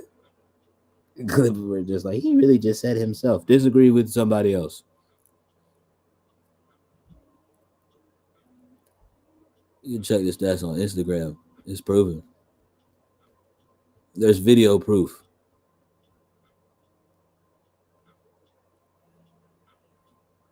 You know what I mean? I don't just, you know what I mean? I'm not gonna sit here and say I don't say things that can't be proven. But when it comes to something like that, I don't say stuff that I don't say things that can't be proven. Anywho, um, the point is, y'all Swifties ruin this young girl's album rollout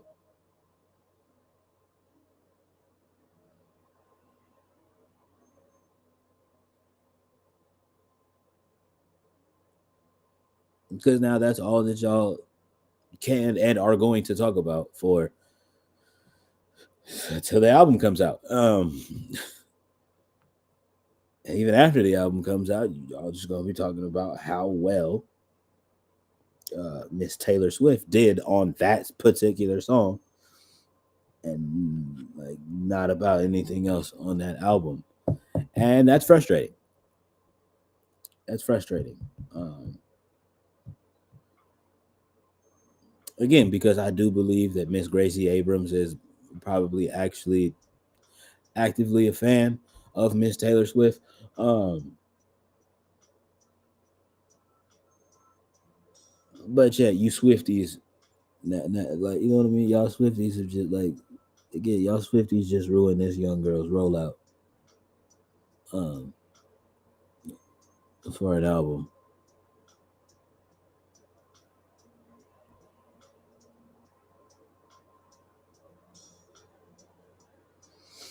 and that is why, just respectfully, as a lover of all music, I could never respect y'all as a fan base, um,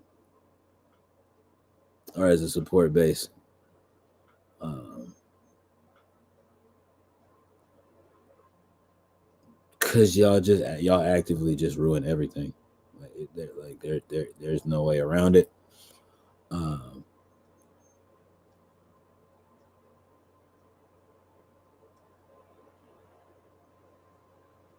yeah, there's no way around it. There's nothing else I can really like truly say about it for real, other than yeah, man, y'all boys ruin everything.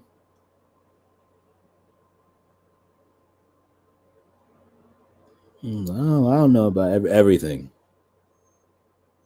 No, everything.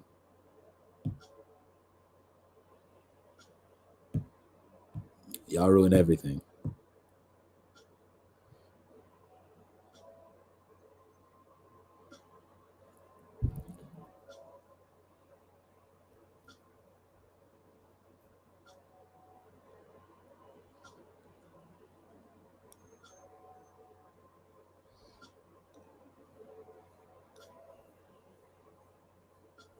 And it's that thing. Other than outside of the fact that I don't see the hype of her as an artist, like you know what I mean. Like obviously, she's talented and gifted and things of that nature, but like outside of that, it's just like I don't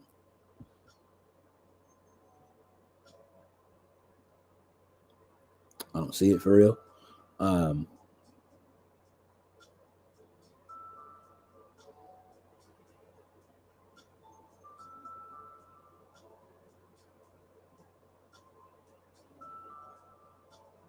like you know what I mean. Like she's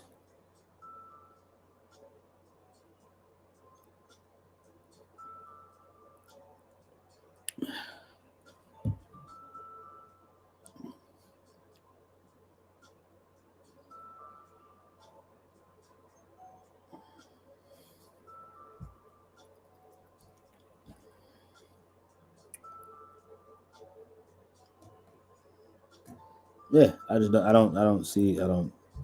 I don't get it. Um,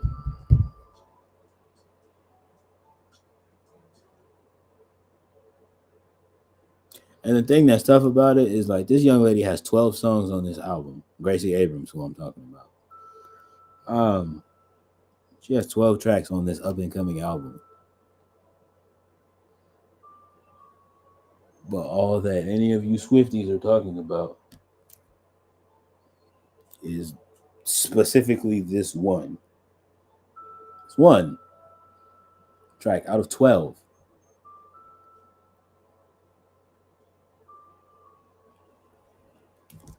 And that's the problem that I have with you as a community of music listeners, specifically just talking to the Swifties now, because y'all do this with any and everything that this young lady does.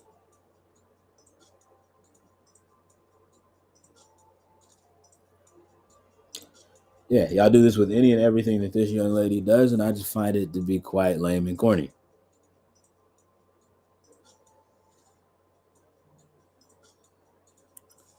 This young lady drops a song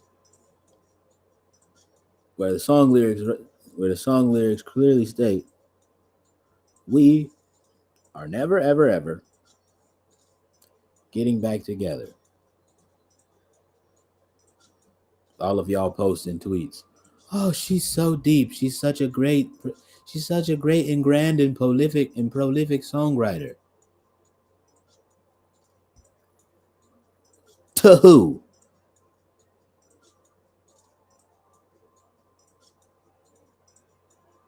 To who? And deep?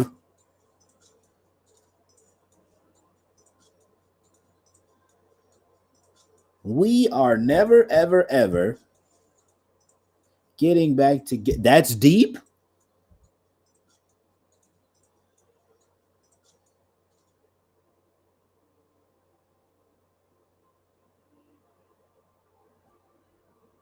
Moving on.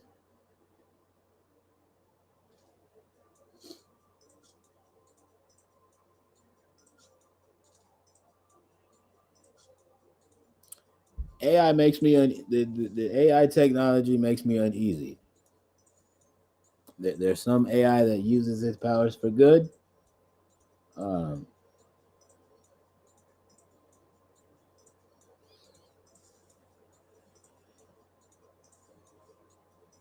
some of it that's cool. But y'all gonna have to do y'all Googles on this one. There's a new GPT level joint that came out. It's called GTP 4.0.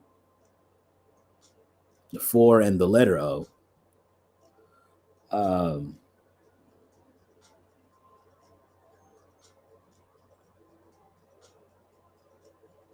it's terrifying. I don't like it. I don't like it. It makes me uneasy. Um, I don't like it. I don't like how quick it works. Um,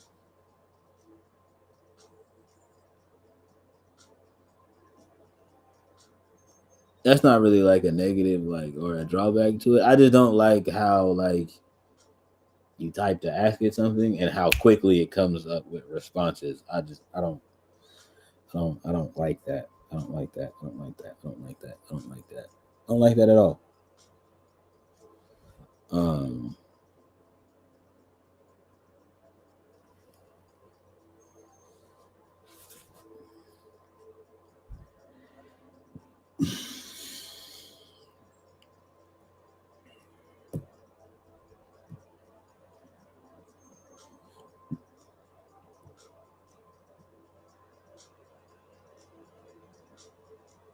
that's again why I do say this often, and I actively mean that. I miss. I wish we had some, not all, some of the technical a lot of the technological advances of today. Um, but I just also wish that we did have the balance of life of the early 2000s. Um, when I was a youth. Um,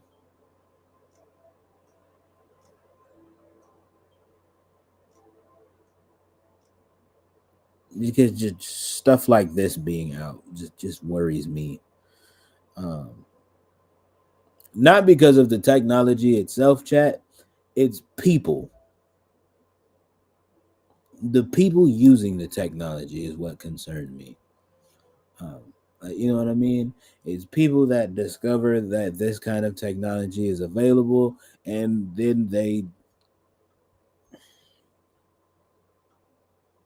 just take it. They just take it to a place that it, like, you know what I mean. That they just like everything. They just take stuff to a place that, like, don't like you don't need to go for real. Like, you don't. We didn't need. We don't need that. We don't. It's not needed. It's not needed. That doesn't do anything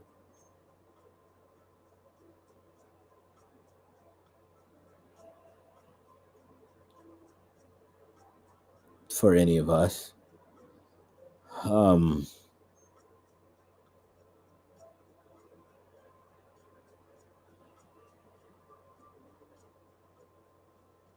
it doesn't. I don't like it. I don't like it. I don't like it. I don't like it.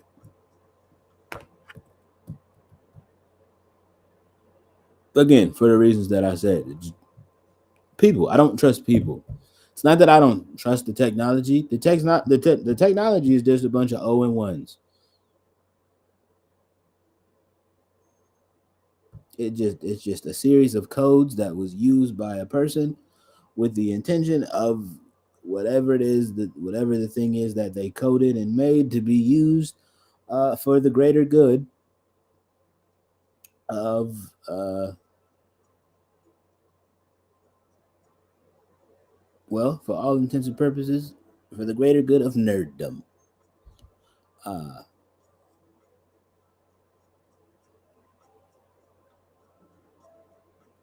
the problem with that is, um, now this super advanced high level nerd level technology is now being used by you normies.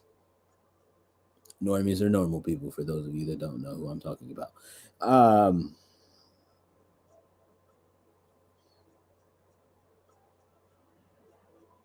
and yeah, man, just some the way the some of y'all's brains, with the way that some of y'all's brains work, y'all don't need y'all.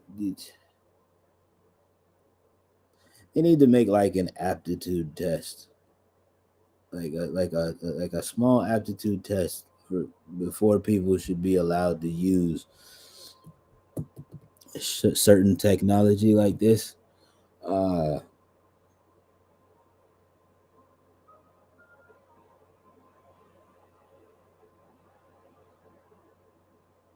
because the thing with stuff like that is where it's just like, oh, it's so easy, anyone could use it. It's like, yeah, that's a problem for me. And then a lot of my fellow nerds and blurs be like, why? Because it's so easy that anyone can use it.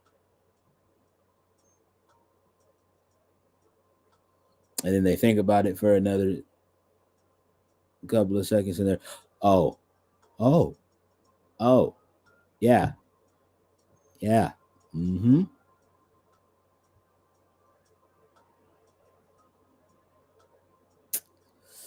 you know?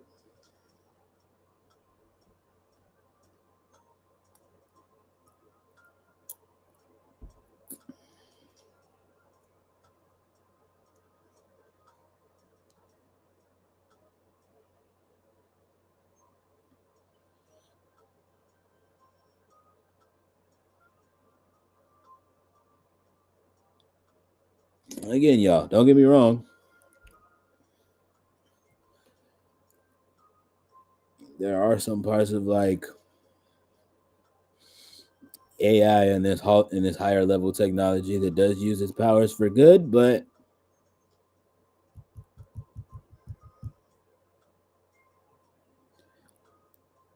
yeah, man, I just don't, I don't know. It's just that just what has me worried. The fact that it's so easy that anyone can use it. Speaking of which leads me into our wrap up conversation. Um,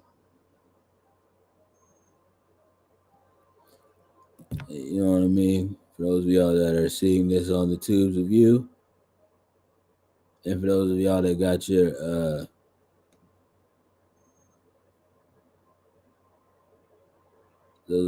your Twitch notification today, is y'all seeing what the title of this week's episode is?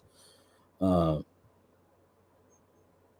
it comes from a quote from the late great Kobe Bean Bryant. And that quote is simply put, "Job's not finished." And if y'all want to know where that quote came from, YouTube it. Y'all have YouTube. Y'all are smart. I would hope to believe that, you know what I mean. Those of y'all who are watching me are smart.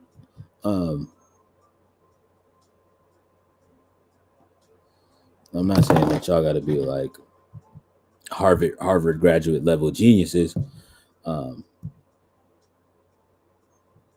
like me, but if you guys are Harvard level geniuses and watching me, hello. Thank you for spending your time.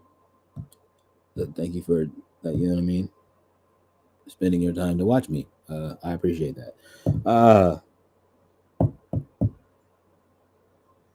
But yeah, man, just go look that quote from that interview up when he said that and why it was said.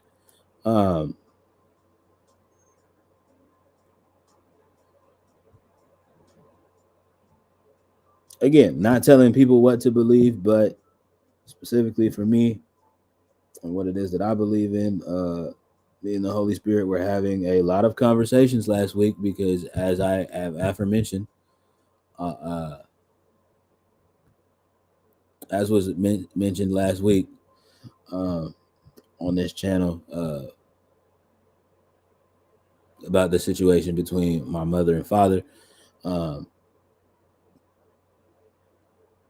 then, quite simply put, it was just mentioned that I miss my mother. I'm a mama's boy. I'm probably the loudest and proudest one that you will ever meet.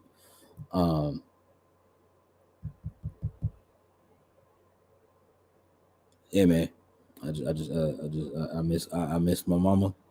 I missed my mama. I really, really, really, really wished that I would have been able to have spent not only her birthday with her, but also, spent Mother's Day with her. I just wanted to be able to, you know what I mean, be able to celebrate her life and to be able to thank her for giving me life. You know what I mean, as a responsible, functioning member of society would do. But saying all that to say that me and the Holy Spirit we're having some conversations, and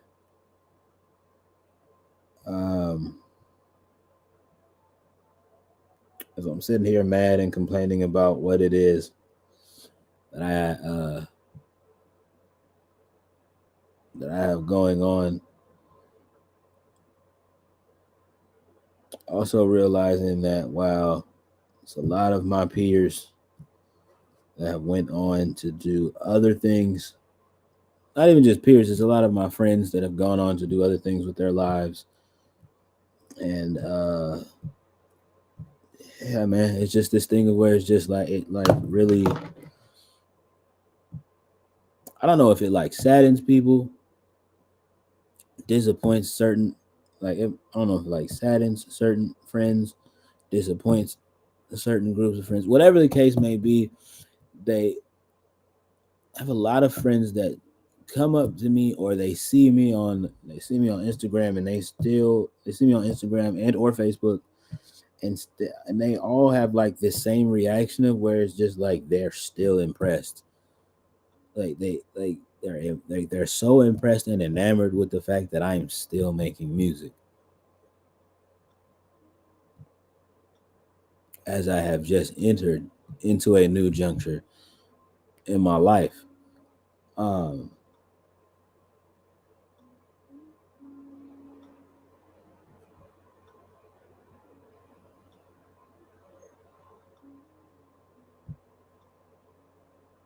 and I'm not gonna hold you chat for a little bit. These reactions bothered me. They did. These reactions bothered me for a little bit. Um,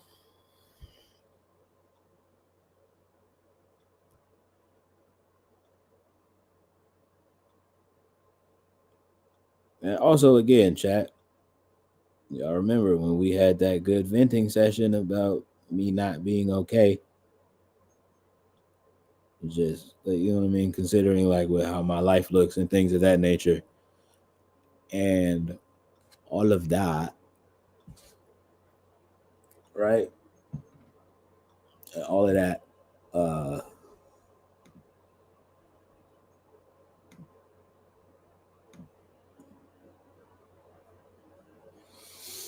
and all of that. Just like, um,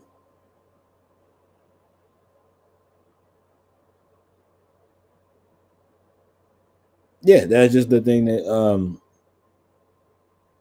the Holy Spirit kept saying to me, job's not done.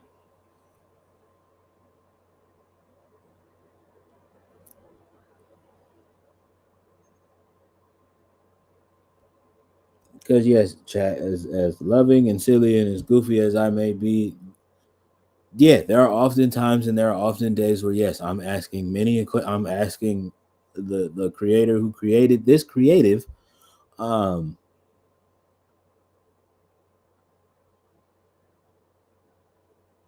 why, this, why that, and quite simply, you just like, job's not done. It's just a simple answer to that. Like, what do you mean why? Like literally, what do you mean why? Job's not done. You goofball.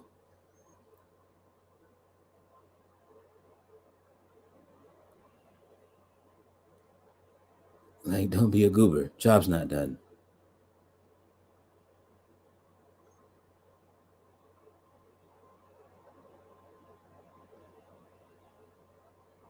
We've talked about this many a times on this channel.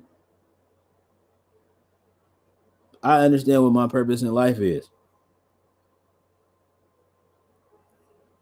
I'm supposed to reach those people that are considered unreachable to most. Bro, too far gone. Bro, believe in too much different kind of stuff to even be like spoken to or ministered to um, in that kind of capacity. I'm here to tell you that nobody's unreachable. Nobody. It's not that people are unreachable.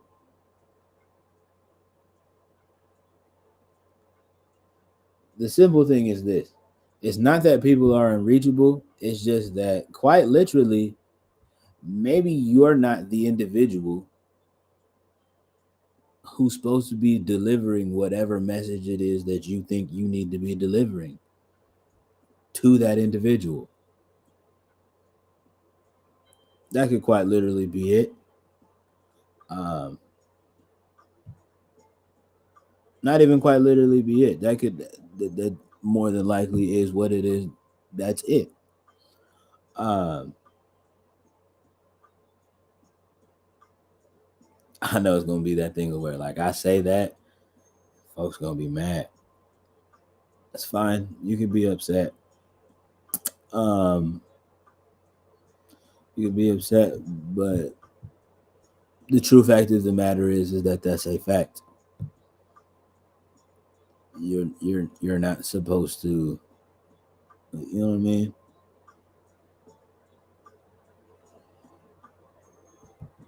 Everybody isn't supposed to be able to deliver every message to everyone. Um,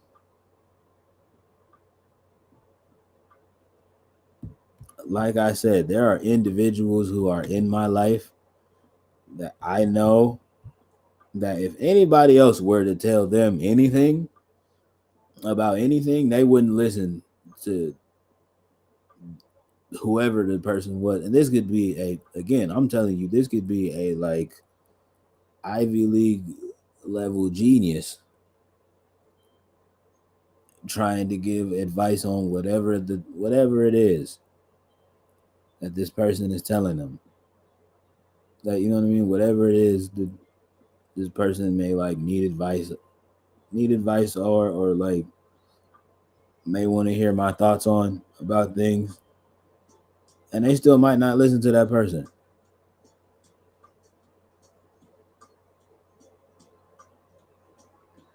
And I'm talking about this person could have all the points and be saying all of the things, and I could say the exact same thing that this very intelligent individual had said in a different font, and in a different style, and the same individual might be like, you know what, baby, you right.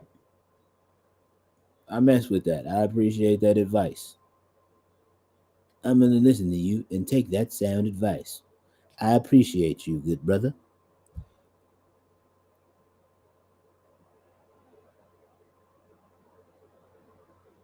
To individuals like that, I'm gonna just come out and say, don't get upset and don't be mad. Just don't be upset. It happens to me too.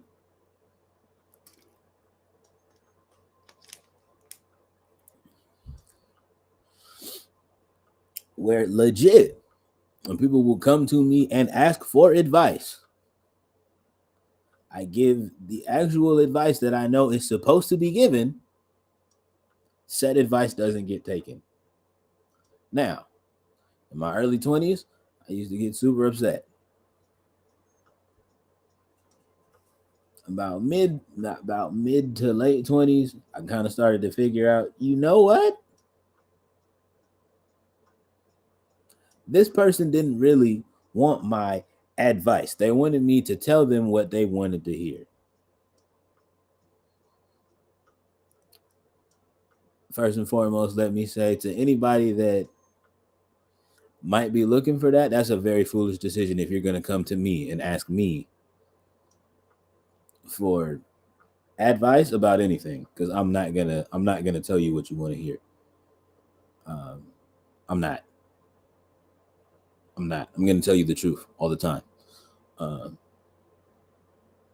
because the whole goal of this platform, the whole goal of the whole goal of me as a brand, as a person, as an entertainer, as everything I do, the whole goal is to bring love, light, and honesty in everything that we do.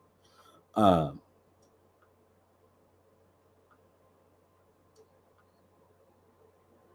so if you are not looking for somebody to tell you the truth all the time, if you're like, you know what I mean, if you're not looking for somebody to tell you the truth all the time, if you're not looking for somebody to tell you the truth and still love you through whatever it is that you are going through, I'm not your guy. I'm not your guy. I'm not your person. I'm not the individual that you should come to. Um, Let me word that better. Um, you're not gonna like what it is that I have to say to you. You're not. You're not gonna like what it is that I have to say to you, but I am going to tell you the truth all the time, no matter what. No matter what, because I refuse to lie to people that I care about.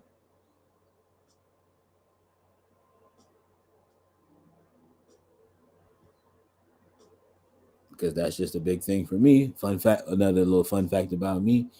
Um, my cozy babies in the cozy community call me a squishmallow. Um, Jokingly, of course. That's just you know what I mean. That's just that thing of where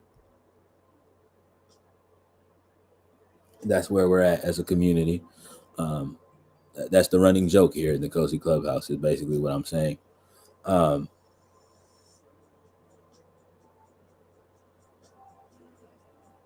but what that is translated to, for those that might not understand why that running joke is ran around here, because I care a lot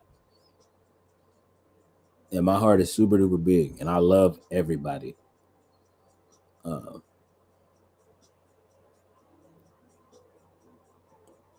I love big. I love big and I love hard. Pause if needed. Um,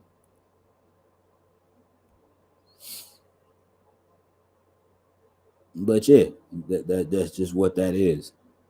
Um,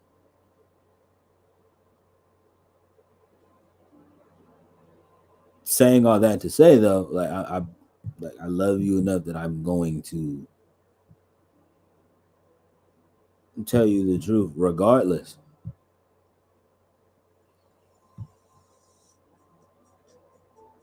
of what it is.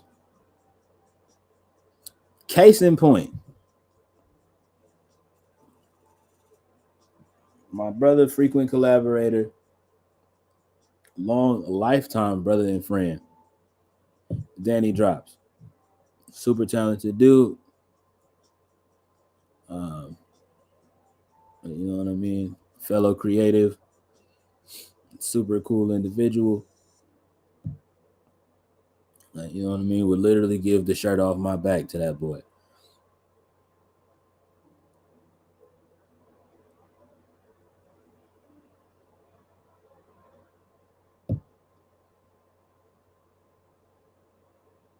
He's asked me multiple times on advice as far as relationship advice is concerned.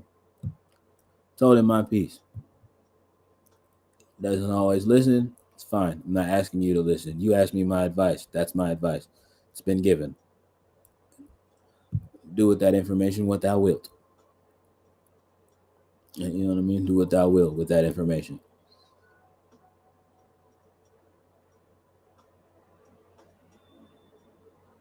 As super dope of a cat as he is, as far as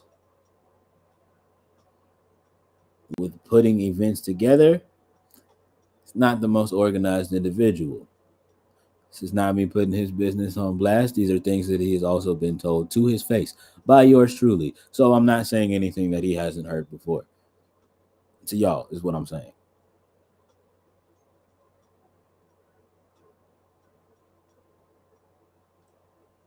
Case in point, hosting that Porch for Porch Fest. Um,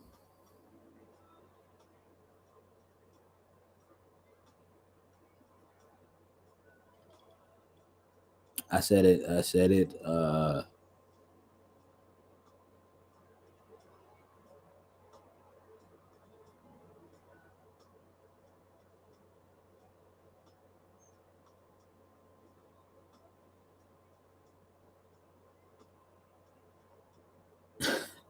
I've said it multiple different times, multiple different ways. The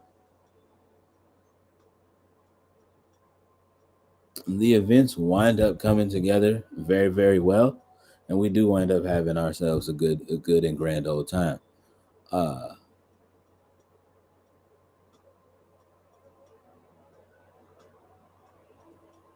the problem, though, is just the organizational skills are not all the way there. Um,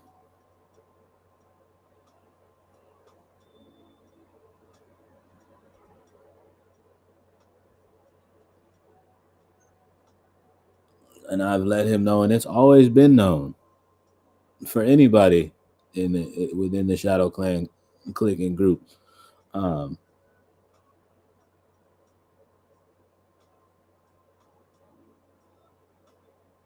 If you want something to have, like, you know what I mean, they just know not to. They just know that they can and can't come to me with certain things because they know that I'm gonna want to make sure that everything is in decency and has an order to it.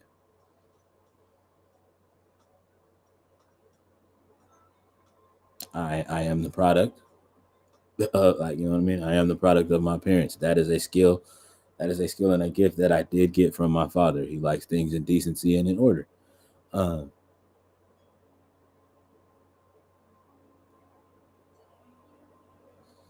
he likes the logistics and the business to be set out straight before we get to said situation. Um,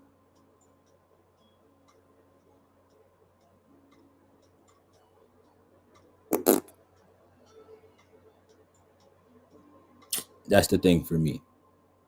That's just the thing for me. I like stuff to be organized. Um, I like for things to be organized, and I like for everybody to be good and ready to go um, when it's time to go. Um,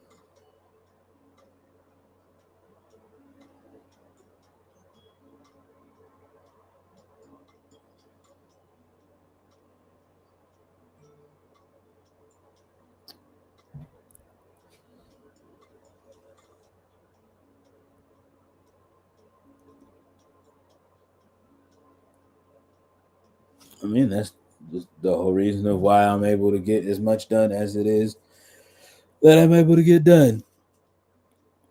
Because I know that time management is a thing, and I know that, like, you know what I mean, that folks need, like, you know what I mean, that you need slash should be able to get back to folks within a timely manner on things. Just a fact about life. In case y'all didn't know that. Um,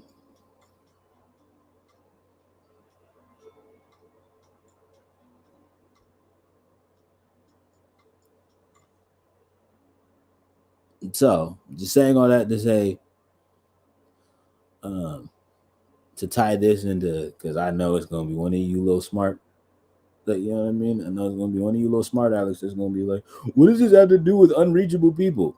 To tie it in, because you think you know everything. Saying all that to say, even for you quote unquote unreachable people, find you them kind of, like, you know what I mean.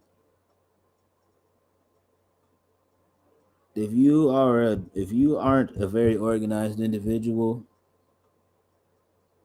don't surround yourself with other people in your circle that are also not organized individuals. If you at the moment don't have your ducks in a row, do not align yourself with individuals who are also at the moment do not have their ducks in a row. Translation, that means if people that don't have their stuff together, if you're not catching on. Uh,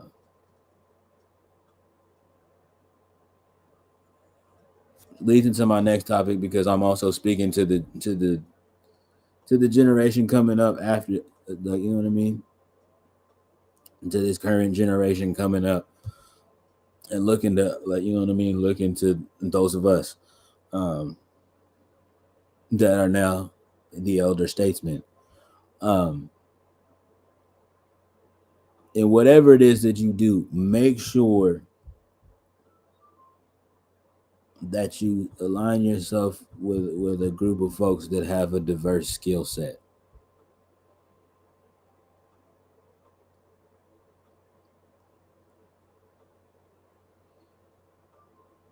If you're not the best communicator, get you a friend that can help you work through that so that you can be able to communicate stuff well so that you can get stuff done.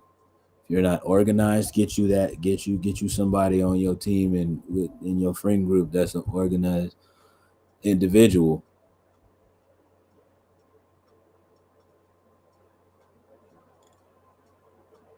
so that you could get stuff good and ready to, you know what I mean, so that you could get stuff.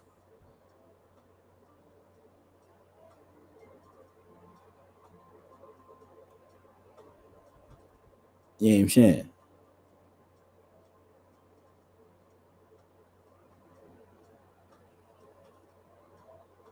So that you could get stuff together and get stuff right.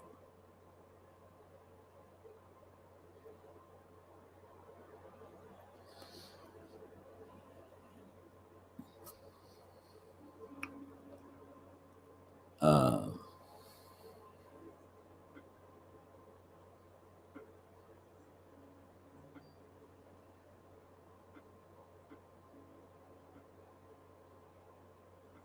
if you're like a little bit more shy and quiet and more reserved individual, um,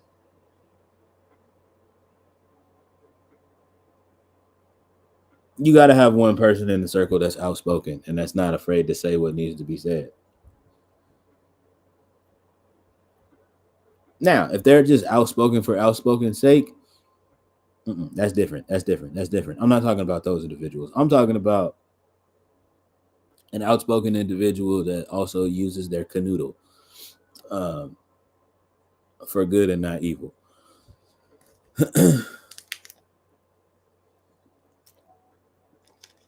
Because there's a lot of people out here that just be outspoken and don't be saying anything. And get you somebody that's outspoken and also says something with their outspokenness. Yeah, not telling you what to do, but those are just suggestions on, you know what I mean?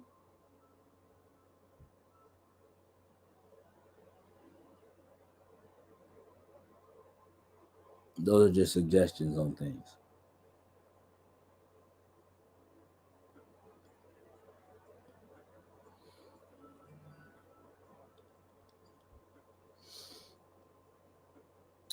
Those are just suggestions on things as far as that's concerned.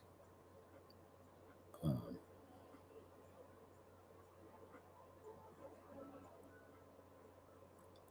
Tying it back to the original point,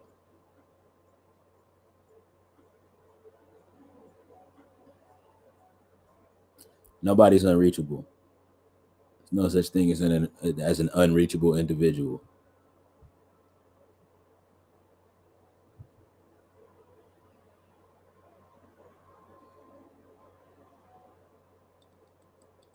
My question is now to the people who say that: who are you trying to reach, and what is the message that you are trying to reach them with?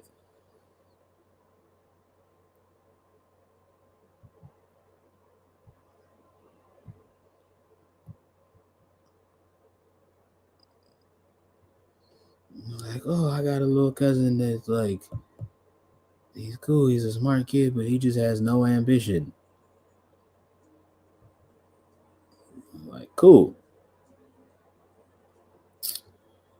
Well, let's find him somebody that he will listen to with some ambition uh, to help point him in the right direction.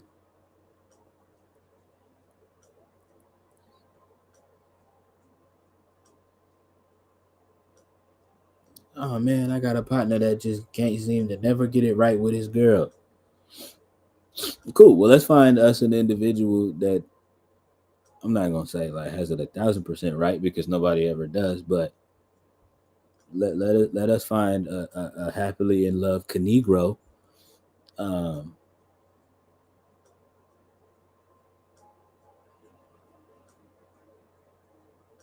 that could be able to give that advice to your partner that's having relationship struggles.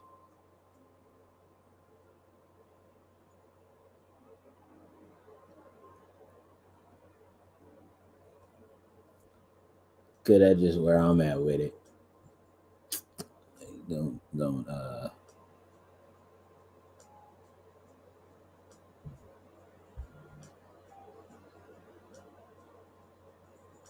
this is for all of us just as members of this functioning thing we call society as a whole.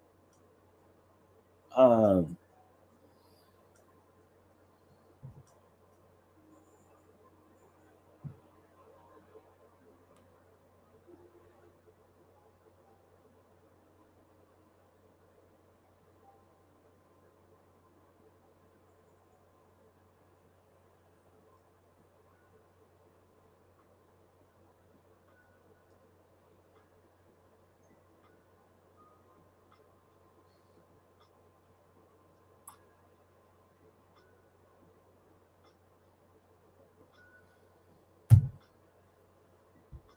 My apologies. Let's just make sure that we have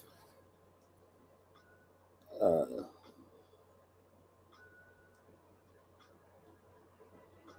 the right messengers delivering the right message to the right individuals.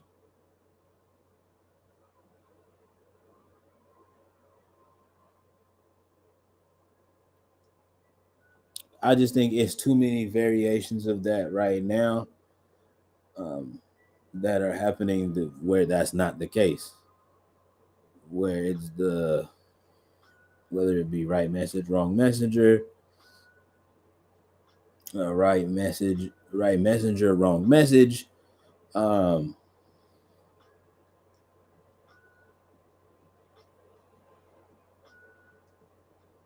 anywhere in between that, like right messenger, right messenger, right messenger, right message, wrong recipients, like all, like you know what I mean, all of the things.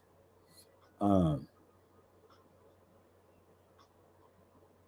so yeah, let us just like as a people. I'm not, and again, I'm not telling you what to do. You could absolutely like have gotten to this point in the podcast and been like, yeah, bro, don't know what he's talking about. Bro, off, like, bro, lost me with this, and completely not take my advice, and you can continue to live life how you live in, and then wonder why your life is turning out how it's turning out.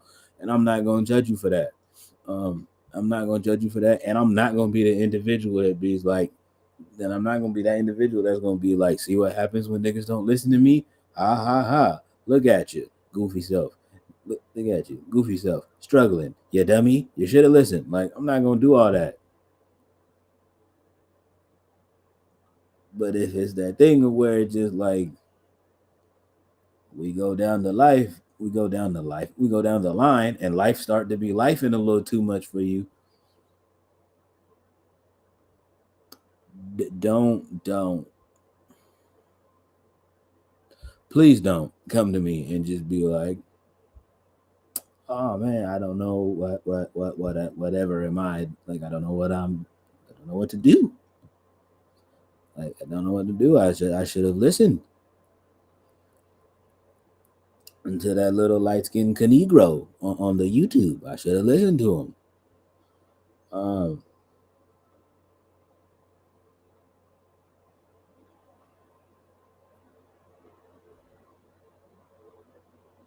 and I ain't saying that. I'm not saying that. And I'm not gonna be, and I'm not that type of individual that's gonna be like, yeah, you should have. I am gonna tell you, yeah, you should have, but not like, yeah, see, told you, I know what I be talking about. Like, just like, you know how many times in my life, chat and YouTube watchers, like people have came up to me, like asked me for my advice or something, or just have been like, hey, I'm thinking about doing this, and I've been like, you know what I mean, and I've said my piece on the matter, and individuals have been like, and come back a couple of years later and be like, bro, I should have listened to you. I can't believe I like, hey man, look, what's done is done. You didn't like you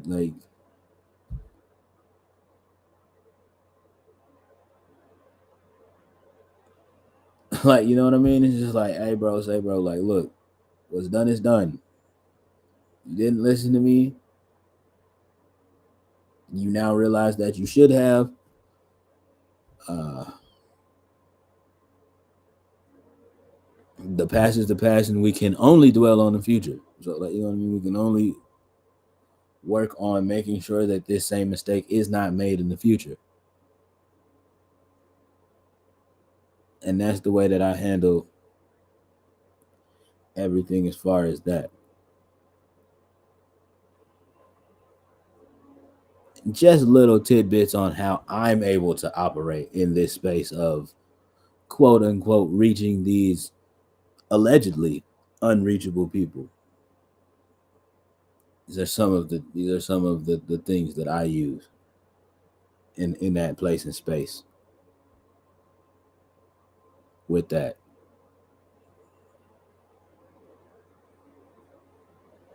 Again, so many people in the like, and And it's not just me; it's many members of my friends who, my you know what I mean. My friends in the village collective. They just be like, where they've told me stuff and they've given me advice on things, and I didn't listen. I've told a couple of those stories and a couple of those instances where it's happened and how that turned out for me.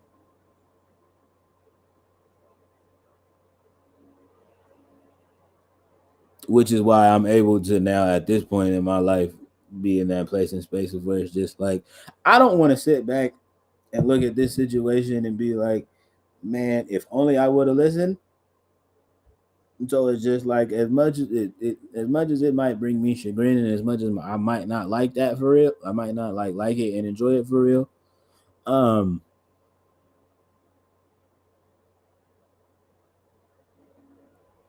I'm just gonna listen. I'm gonna hold it. You know what I mean? I'm gonna hold the L if I have to. You just listen, hold this L, and like you know what I mean. Like you know what I mean, and take the lesson that I'm supposed to take from said situation and move on.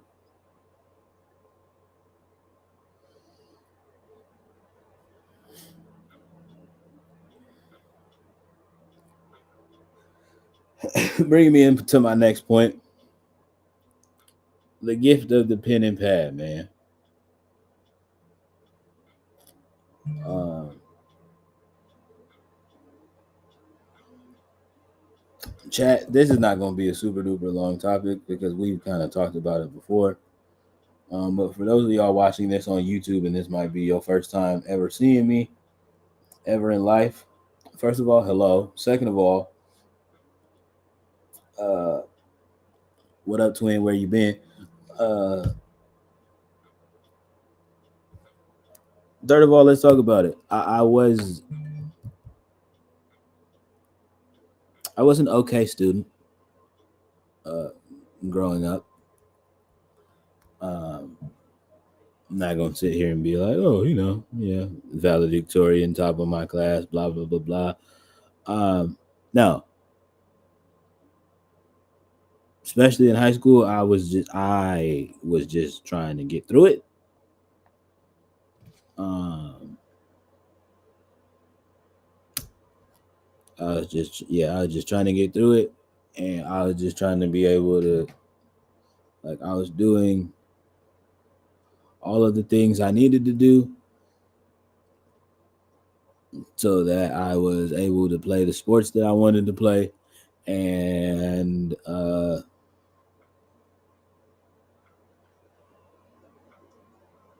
if I could be honest, do the things that I wanted to do on the weekend.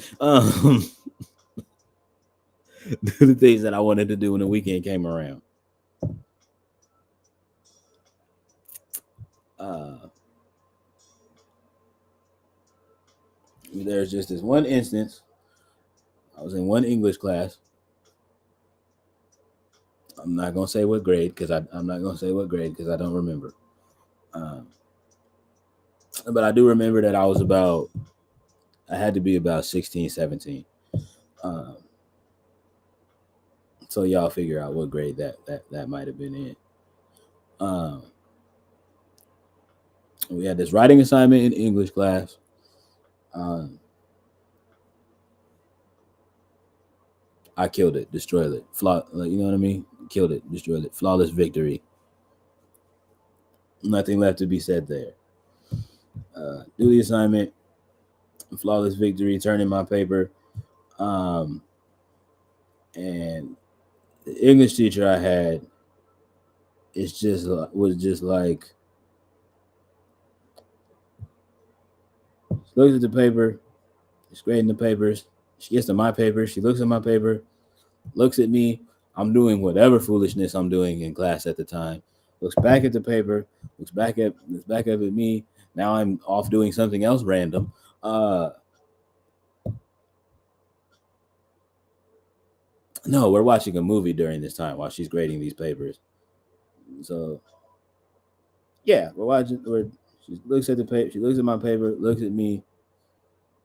I'm doing whatever I'm doing with my partners in class. Whatever foolishness we're getting into. Whatever foolishness and shenanigans. Looks back at my paper, looks back up at me. Now I'm making a wild comment about the movie, or about an actress in the movie. Looks back at my paper again,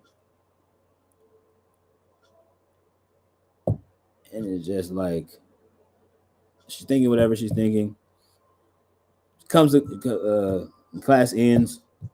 I'm on my way out. I'm walking out with my friends. She's like, Jordan, hang back for a second. That's my government name for those of y'all that don't know. She's like, Jordan, hang back for a second. I'm like, dang, this is crazy. She gonna think I cheated on this paper. Like, you know what I mean?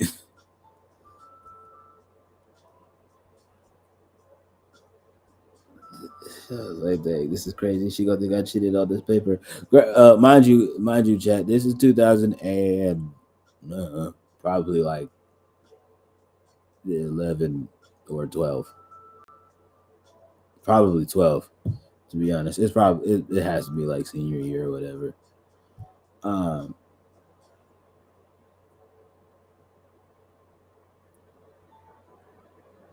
Saying that to say that we didn't have like technology as far as like having like the technology to help you write papers wasn't really like up there like that at the time is why I'm saying this. And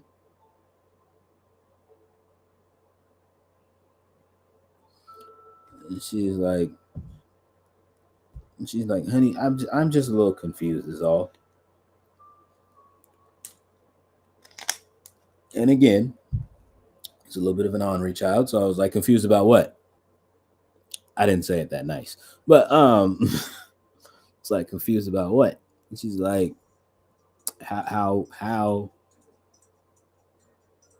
She's like, you're not necessarily a nuisance in class, but like you have your days. Um, so how could you, as a student that has his days, um, and has his moments in class, be the same? How could this be the same individual that executed this paper with maximum efficiency and was able to execute and give us the paper that you gave us?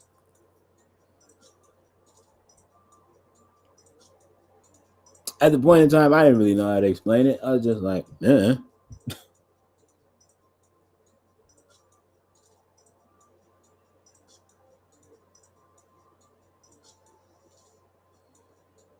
like, just like, I don't know, man. You gave us the assignment. I did the assignment. Like, you know what I mean? Like, I did what you asked me to do. I just did my thing. Like, I don't really see it as a big deal. She's like, no, sweetie, you're not listening. Like, there's something about the way that you write that is really, really like really good. I was like, okay, thanks. Didn't think nothing of it. I'm a kid at the time. Like, mind you, I'm like 16, 17 at the time. So this is probably like 2011 then. 2011, 2010, somewhere in there. Y'all know. Do math. I'm 30 now. 2011. You know what I mean? I'm 30 now. Subtract back. um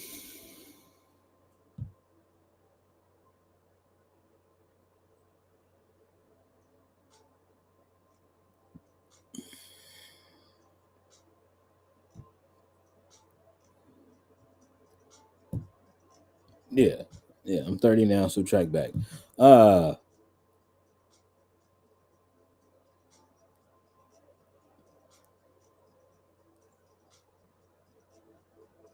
And yeah, she just like, and you just, I don't know. It's just something about your writing. And it's just like, it's like, hey, thanks. I'm gonna go. I'm gonna be late for my next class.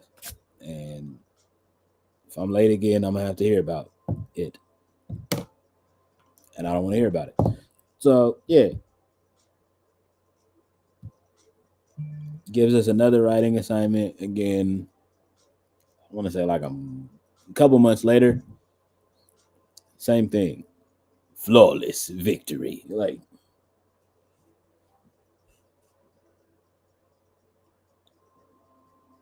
and again, she's she's grading them. We're watching a movie while she's grading them.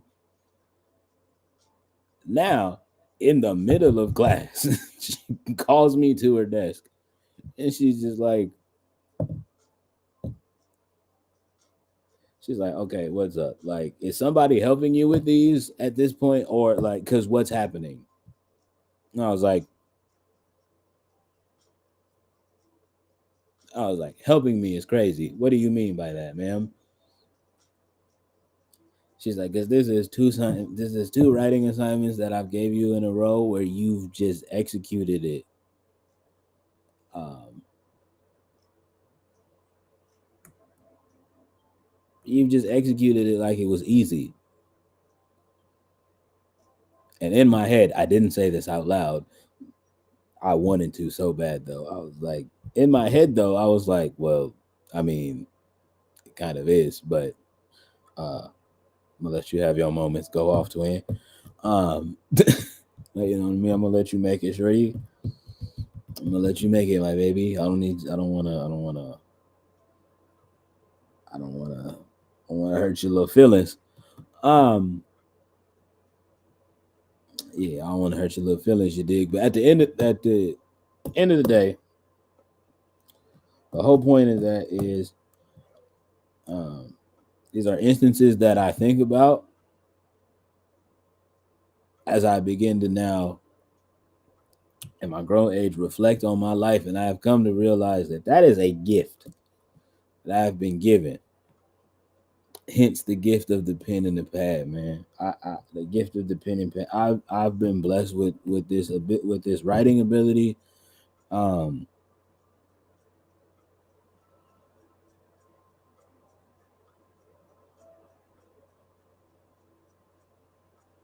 that many um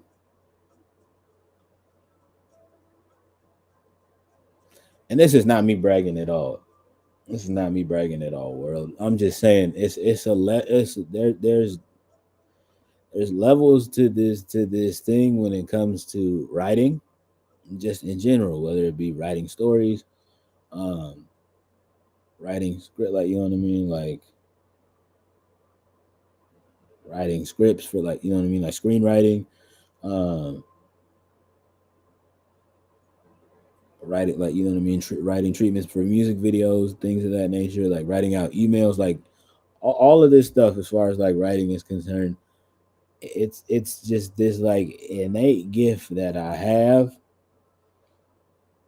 of where it's just like I do it at a level of where, and again, I've done like multiple different like writing sessions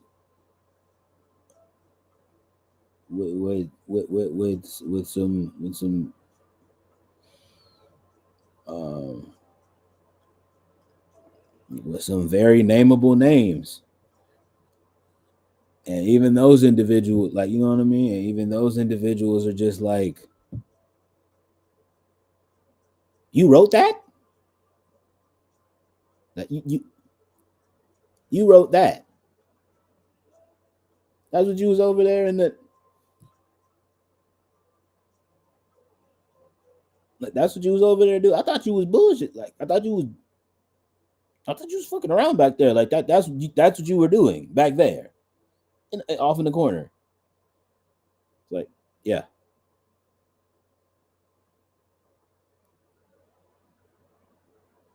You sure you didn't like walk in here with that already done? Like, no, you just wrote that back there in that. Yeah, yeah, yeah. This is not supposed to be that easy for you. How long have you been doing music? I tell them,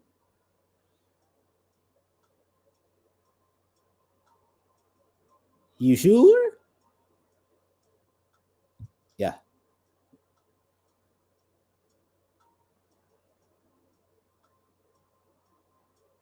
Hmm.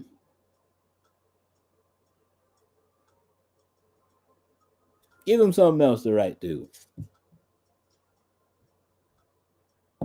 Do it again. All right. That's what I came up with.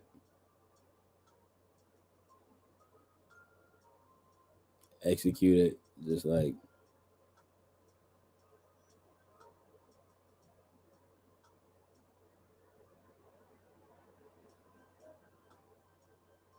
y'all, this dude is good.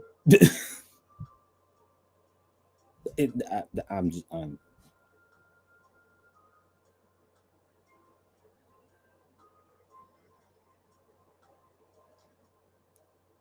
just, this guy is really good.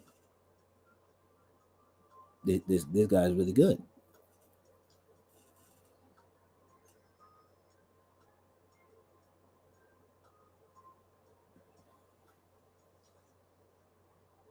And then it's that thing of where people be like, "Where'd you learn to write like that?" I'm just like, uh,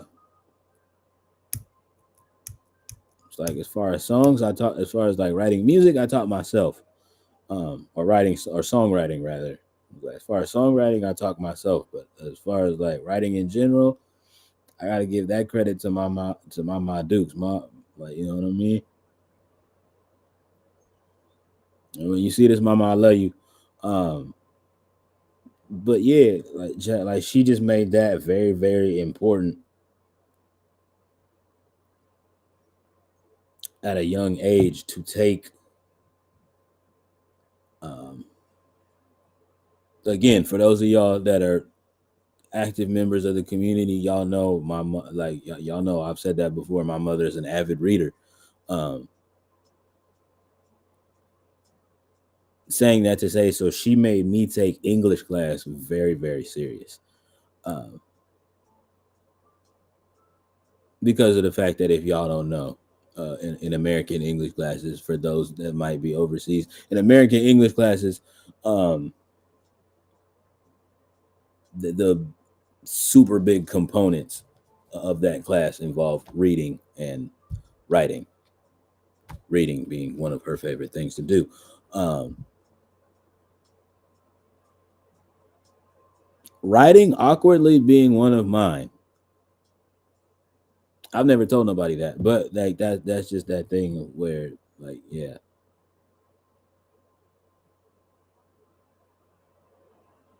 So all the poetry assignments in any English class ever, uh,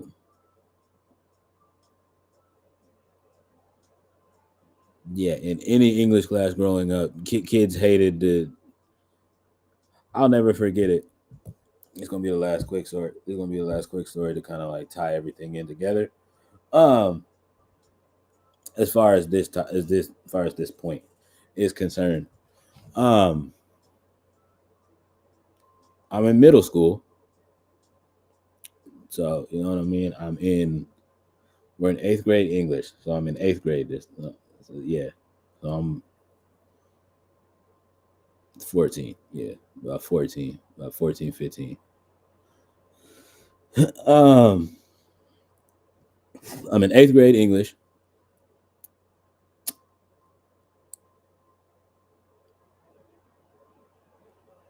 There is a poetry competition. There's like, you know what I mean? There's like a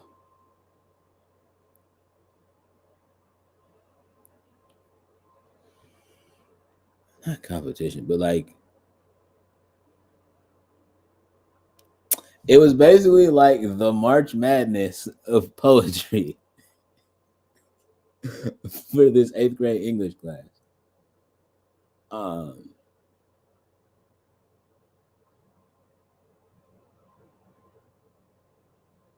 so the English teacher brings it up, and she's like, "This is how we're gonna do it. This is how the rounds are gonna go. Blah blah blah." Like, you know what I mean? For each round, this is gonna be what your assignment is. Blah blah blah. Um, and we're gonna see who makes it. All of my friends that were sitting at the that were seated where we were seated at in the classroom. She says that, everybody turns at me. Not everybody, but all of my friends collectively. I'm sitting there minding my business, messing with something in my backpack. I put my backpack back down. I looked back up. I was like, what? She looking at me? It was like, nah. You heard what she said? I was like, yeah. About the poetry thing? They was like, you know you about to win, right? And I was like, what do you mean? I was like, what? What do you mean? No, I'm not. It's like, what? What do you mean? What? No, I'm not. You guys sound dumb. And again, my best friend Trey, rest in peace. He's like, nigga, you know you about to win, right? To which then, out of nowhere, unprovoked, somebody else in the class was like, Miss Such and Such, um, all due respect, I don't even know why any of us in specifically in this class are gonna even bother. Uh, because Jordan's here. So like you are aware that Jordan's gonna jack all of us up, right? Like for whatever reason he writes. Like he does this thing with the he does his thing with the writing. We don't understand it. It just like we don't understand it and we don't like it. It makes us upset. And I was just like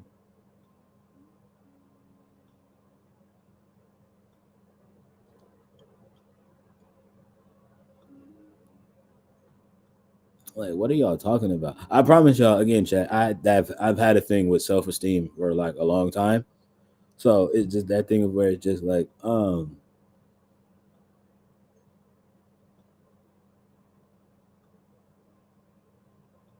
the reason why I say I've had a thing with self esteem is because like I believed in myself when it came to things.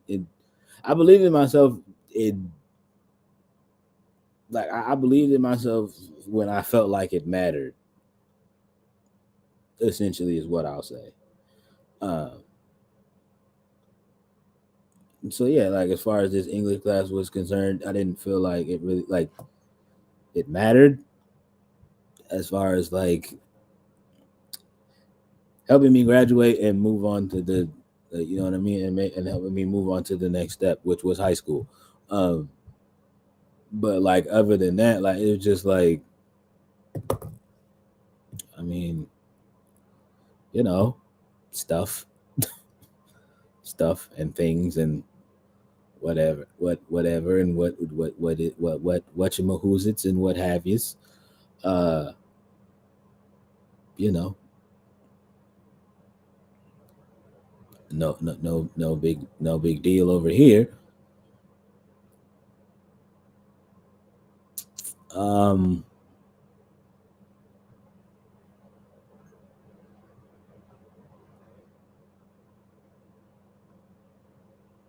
long story short, I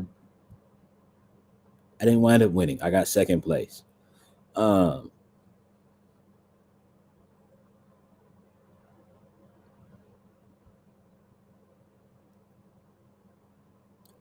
and in all honesty, chat, the only reason I got second place is because I technically misunderstood.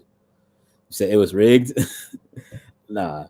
I only got second place because in the English teacher's defense, I misunderstood the second half of what it was we were supposed to do. Um, and we were allowed to ask her to explain and elaborate before we went about doing the you know what I mean before we went about doing the pieces.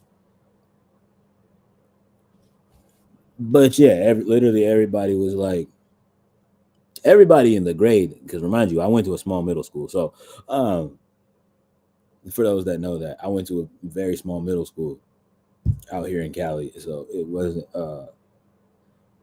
like everybody in the grade was like everybody in it. So like then if it started becoming a thing where like everybody in the grade was like, oh, he be writing like oh Jordan be writing like oh my god, it's like so like it started to become a thing where and I was just like, why do y'all know that? Like why do y'all know this? And then it's just like.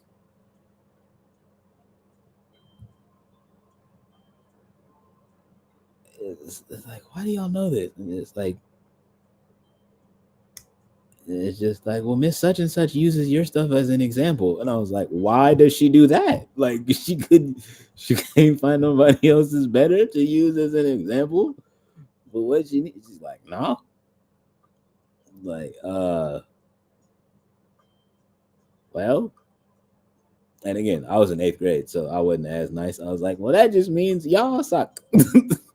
I was like, well, that just means y'all suck. I shouldn't be this good. I don't even care.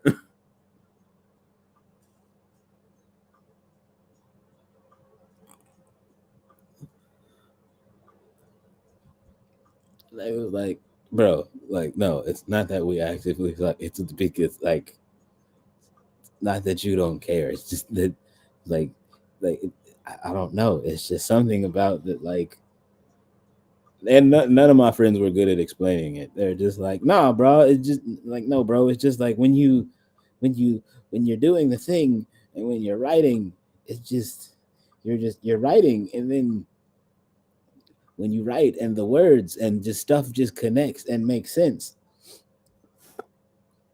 like even stuff that not supposed to connect still makes sense and still connects.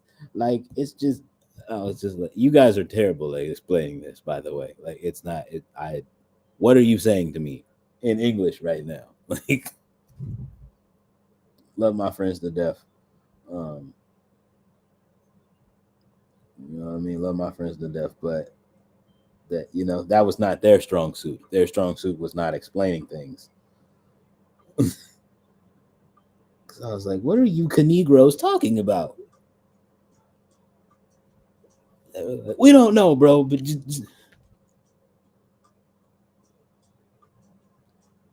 like we don't know, bro. But just when it comes to like the anytime like where it's like assigned like poems and the poetry, like anytime we get assigned poems or writing assignments in general, you just always wind up fucking us up, and we don't like it. I was like, y'all don't like it. I don't like these assignments. Like, how do you think?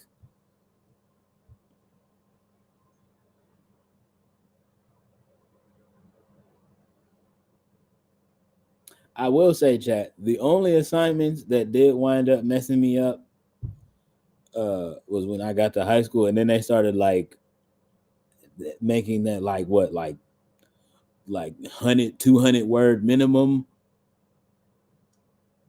bull crap they was doing. Like yeah, y'all know that, like y'all know that bullshit that like all right, we got this 500 word essay that we need y'all to write. Like I don't like,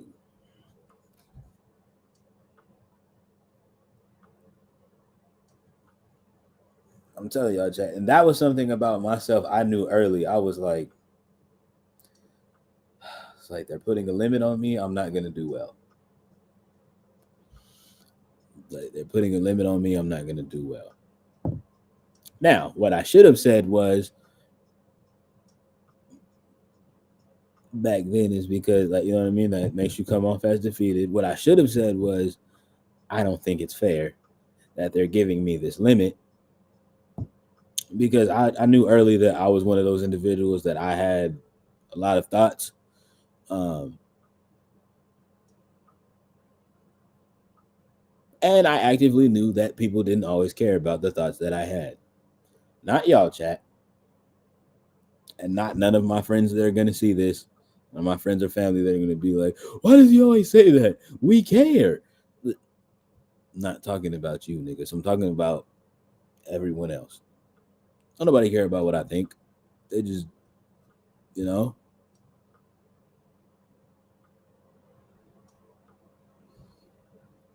y'all obviously y'all be coming around, like y'all are subscribed, y'all like you know what I mean, like y'all are subscribed, y'all watch all the videos, uh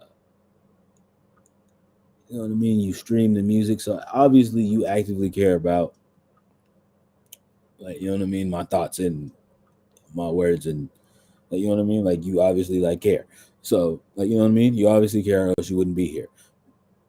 But like, as far as that is just like that was just the thought process that I had with that, with the essays. um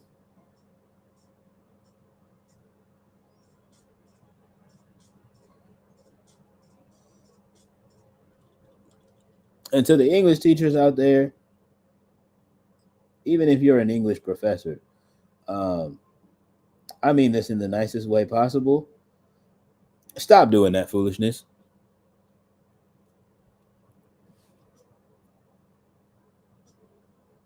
Stop it. Respectfully, just stop. It's dumb. You know it's dumb. You know it's dumb. I know it's dumb. Stop.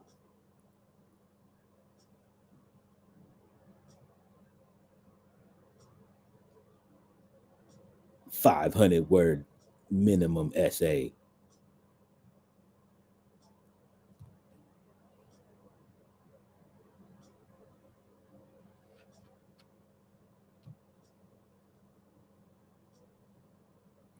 Or in college, where, like, you know what I mean, or you college professors, oh, I need you to write a 3-page paper on, like, I need you to write a 4-page paper on the theory of relativity. That's a booklet. That is a pamphlet. It's not a paper.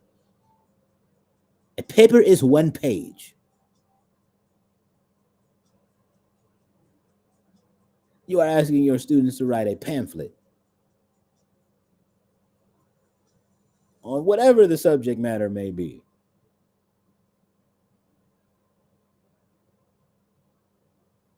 It's foolish. It's dumb. I don't like it. Stop it.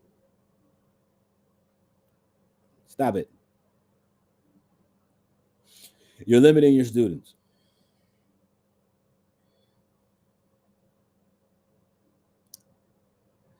Saying all that to say, chat, I have been blessed with this ability to write for a very long time. Growing up, I hated it because, again, vis-a-vis these stories, my teachers have always made it a thing.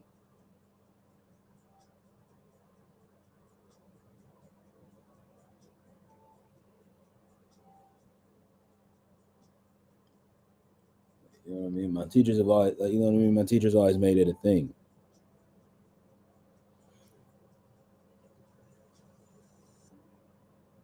Now it's that thing of where now I'm to the point of where I do it coupled with something that I love. Um,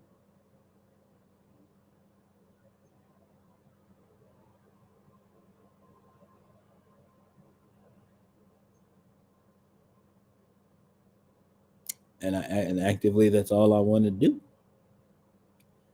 Um,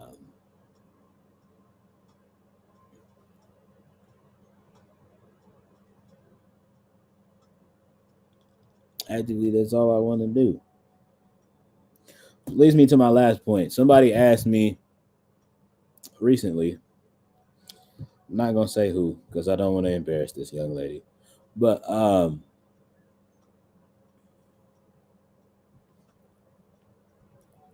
having conversations, having a conversation with a fellow artist. She was just like, she's like, after all this time, like, how is it possible that you're able to just like keep writing?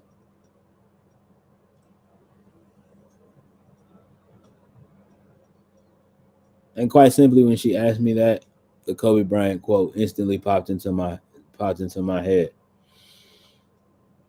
I said, because the job's not finished. Looked at me like she was confused.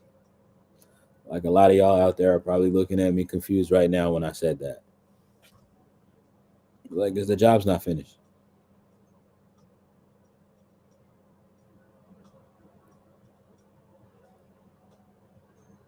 It's like, I mean, yeah, I'm doing it. Like, I'm not just doing this for me though. Is what I need the entire world and the entire internet to understand. Uh, when it comes to writing this music, yeah, cool. It's therapeutic for me. And getting to, like, you know what I mean, getting to pen this music out and, like, you know what I mean, pen these thoughts and these emotions and these feelings out. It's therapeutic for me. But now I also get to give y'all anthems.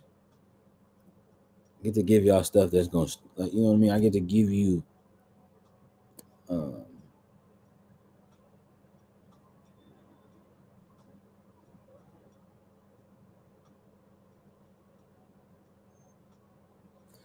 get to give y'all pieces of art that's going to,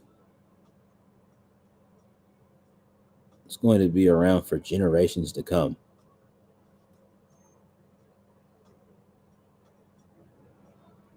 And again, I know there's some people that they're gonna be like, oh, it's quite pretentious, don't you think? Nah, bro. I know what I'm talking about when it comes to that.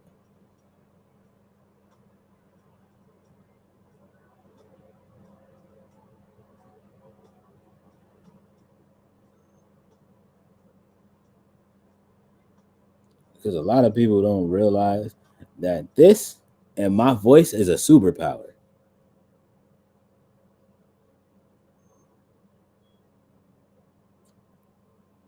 All right, you know what I mean?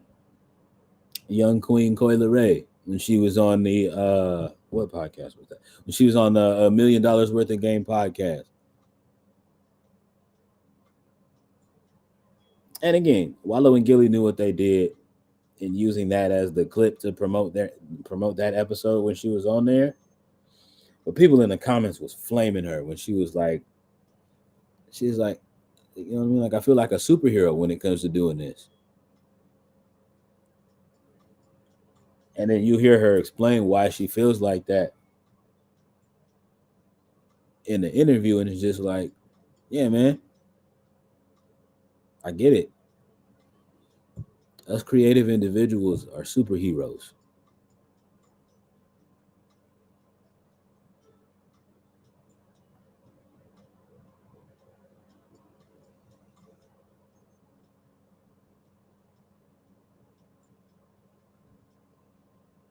Superheroes, man.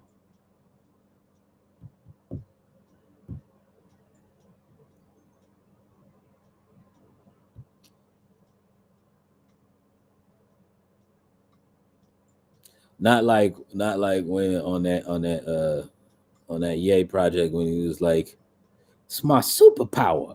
I'm a superhero." Uh, though he's actively right, but it's not the same thing. Like, bro was actively losing it in front of it. Like, bro was like,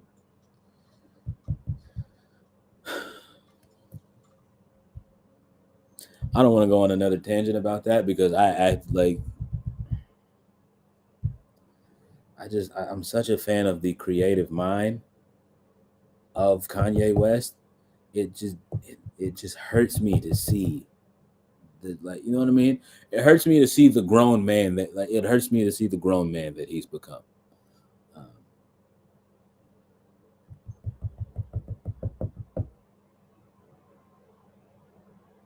yeah, it just hurts me to see the man that he's become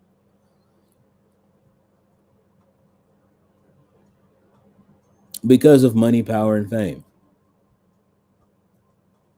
And I'm gonna just leave that at that. Uh,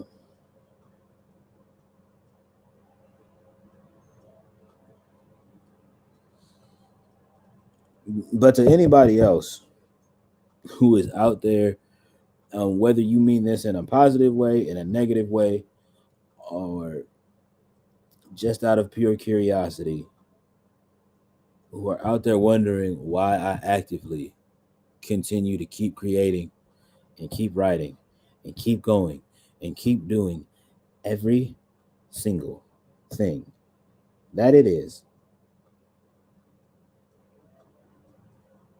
that I do understand and hear me well. I do this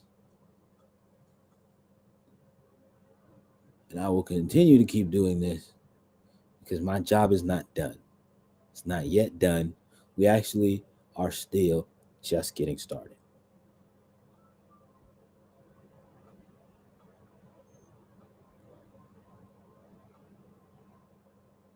Mm, yeah, yeah. That's gonna bother the Bambi haters for real, and I love that for you. 'Cause you're gonna be so triggered and bothered and annoyed, and that's fine. You could be all of those things. Yeah, you could be all of those things. I still got something to do. I still got work to do. So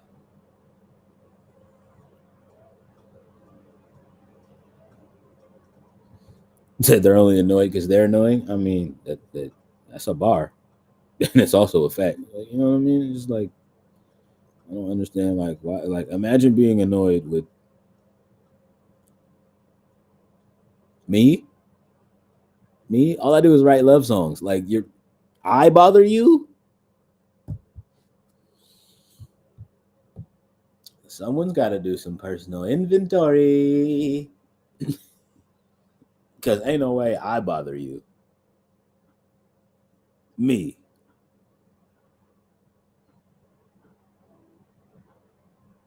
The nigga that write love songs and streams video game, like streams himself playing video games and doing other foolishness with his chat.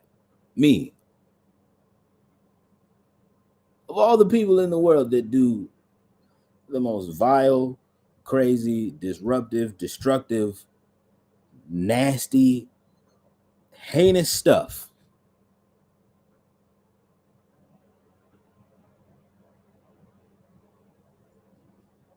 and this little light skinned boy from California by way of Baton Rouge, Louisiana bothers you.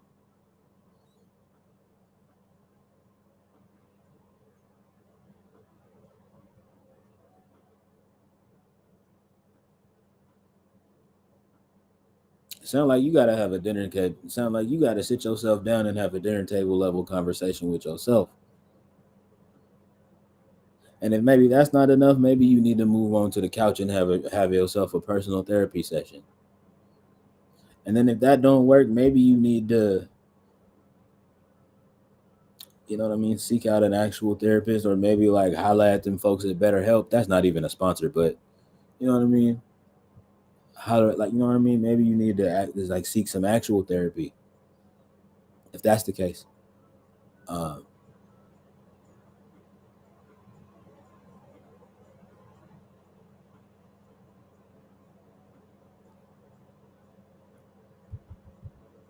Because imagine what it is that I do bothering you.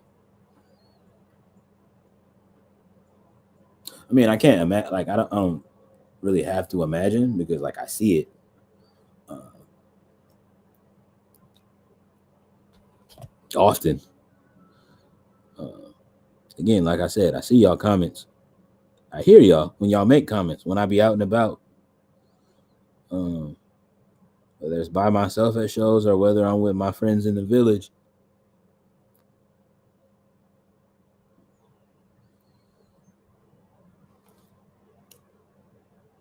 Like, I hear y'all.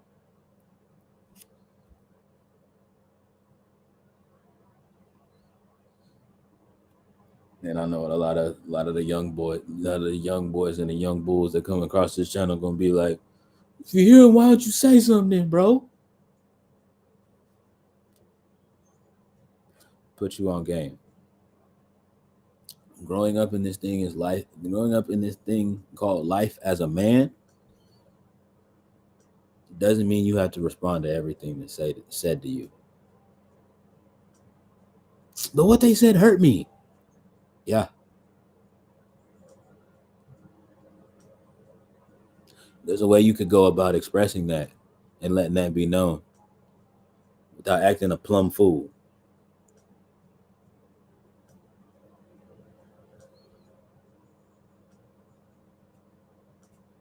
That's hard.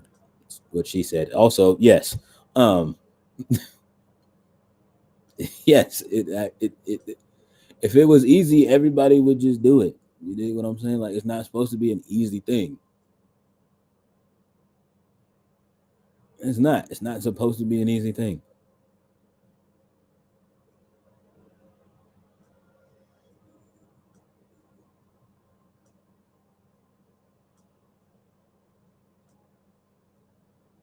I couldn't tell you how many different times. I couldn't tell you how many different times a day, how many different weeks that go by, uh, that I actively have to go and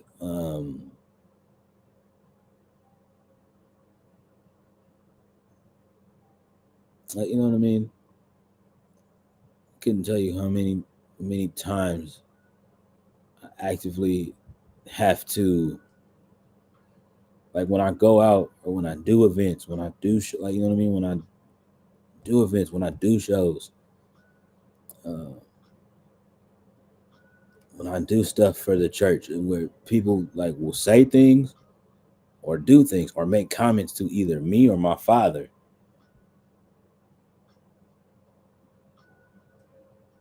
or even family functions, where, like, you know what I mean, where things are either said either to me, my dad, or things are said about me, my dad, my sister,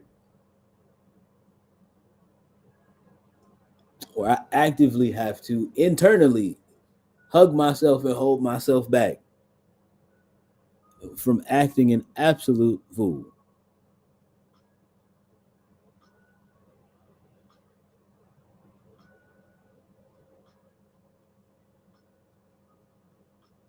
So, yes, random young man that may come across this video, not even random young man. All you gotta do is say the word. I got you. Listen, I know that. I appreciate that. I love that very, very much. Um,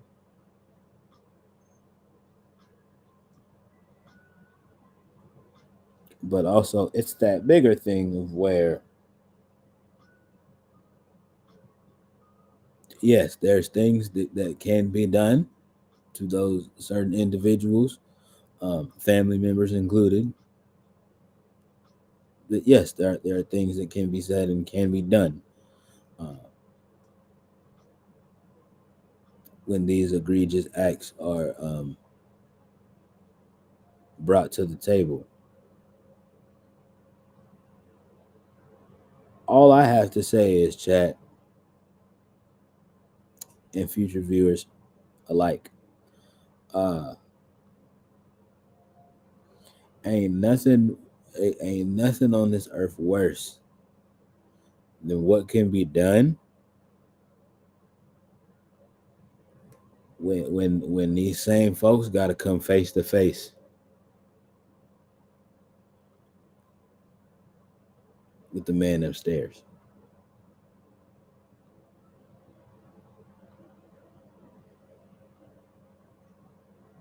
Yeah, we could stub a toe. We could throw them face first into some Legos. We could lead them down a dark alley in GTA. Uh, um, in GTA, Twitch, and YouTube. Uh,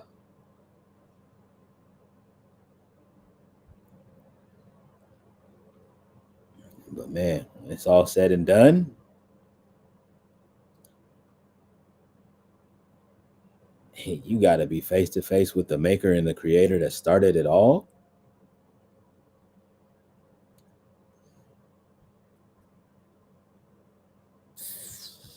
I do not envy you for that conversation that will have to be had.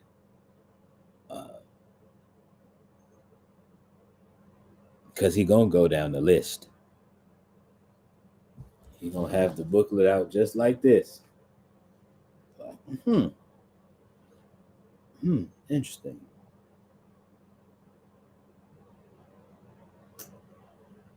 So I see right here you said such and such. Uh, See right here you said such and such to and about my good son Jordan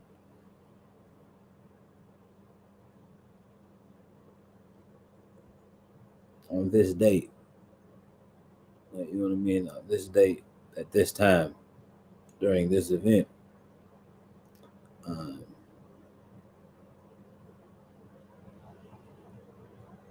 and he didn't say anything to you when he probably should have. Care to share your thoughts on why you thought that was an okay thing to say and do?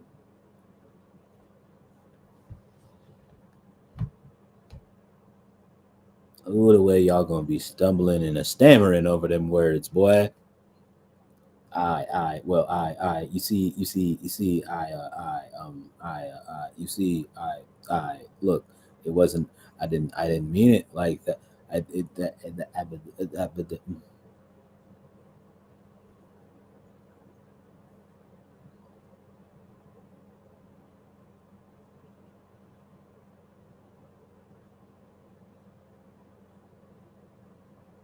again,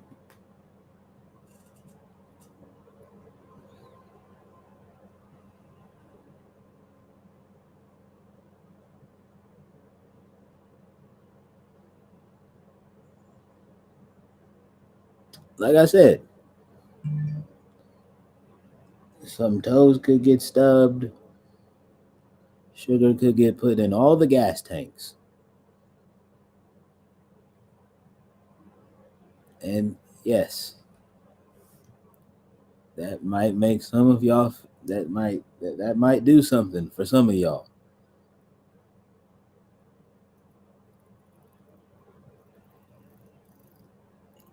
But I also do realize, I actively do realize that this is a thing that's bigger than all of us. Um, and that in all actuality, to the individuals that, for whatever reason, although I'm sure not all of it being actually absolutely valid, don't like me. Um, to the individuals who, again, I'm sure with not all cases, spaces, and instances being absolutely valid, um, find me annoying.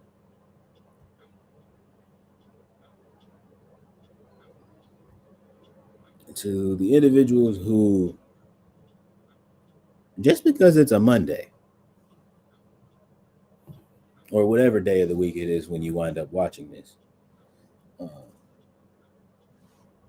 or seeing this, and you just, I'm telling you, dog, I just don't like them.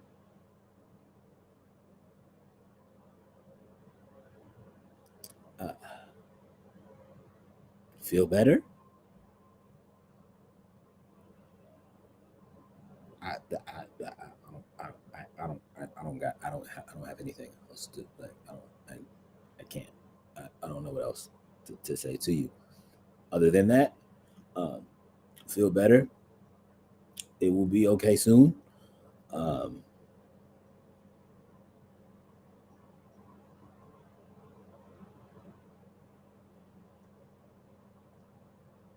in the words of my good folks Hondro and Snow, the product. Shout out to Snowy. You're doing amazing things. We love you. Um, yeah, in the wise words of them, I am not your enemy. I'm not the real problem.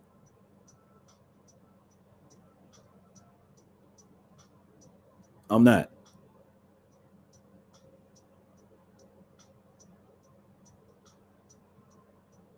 Unless I actually physically, like you know what I mean? Unless I actually physically myself caused you any kind of physical harm or hurt or emotional like hurt, um,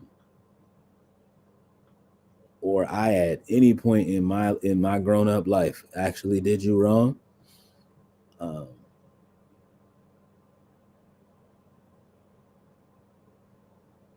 in any possible like shape, way, or form,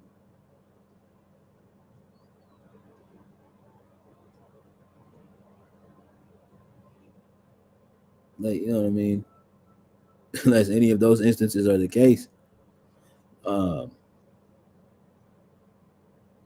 and again, wrongdoing. That's a very broad spectrum. I just spanned across. So again, I've done any of the things that fit in any of those categories that I just named. You don't have a real issue with me.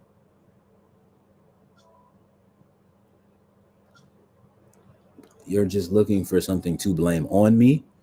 Um,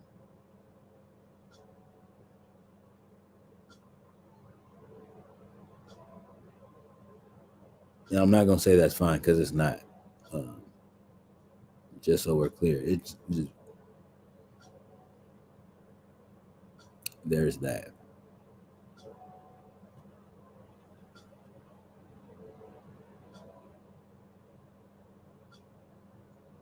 And to the young ladies that are out there holding on to anything that I've ever done to you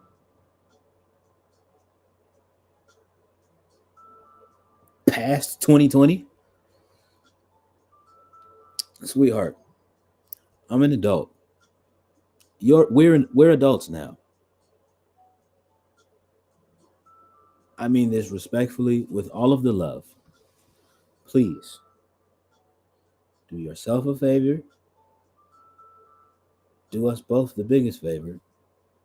Grow up and like Elsa from Frozen, let it go.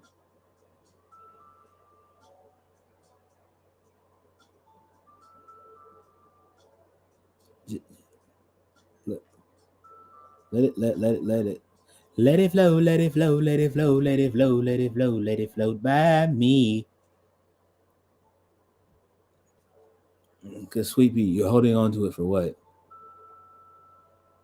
Mad about what? Upset about what again? What did I do to you? What year was that? Okay, what year is it now? And you're still upset.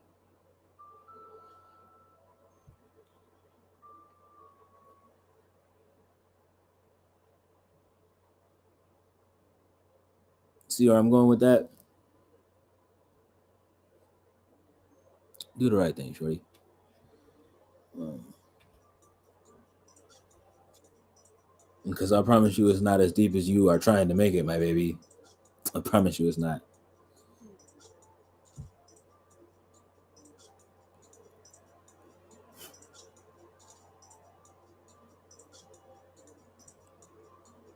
Yeah, I promise you, it's not.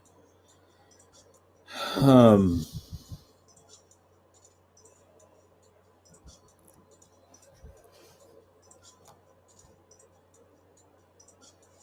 that's not even in the notes. That just had to be brought up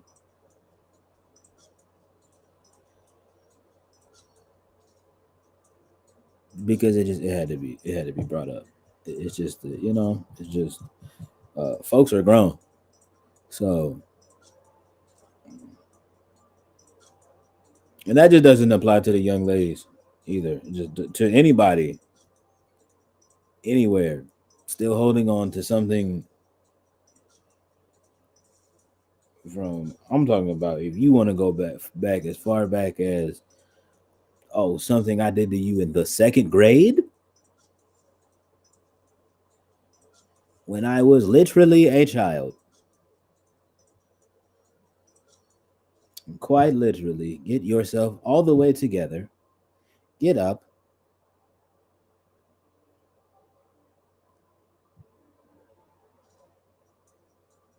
shake yourself,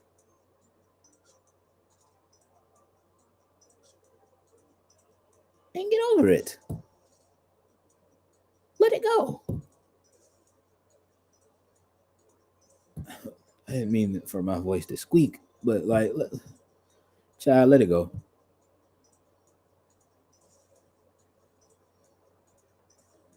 You mad about that? Let it go. Let it go. You're being ridiculous.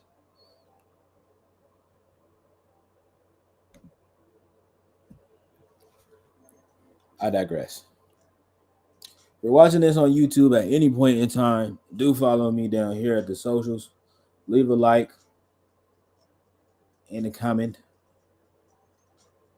You don't have to leave a comment, but subscribe for sure.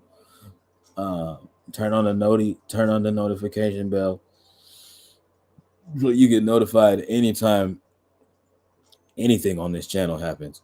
Um, it's not just podcasts; we do a whole lot of other things as well. Um, so it's a whole lot of good times and good vibes over here, always.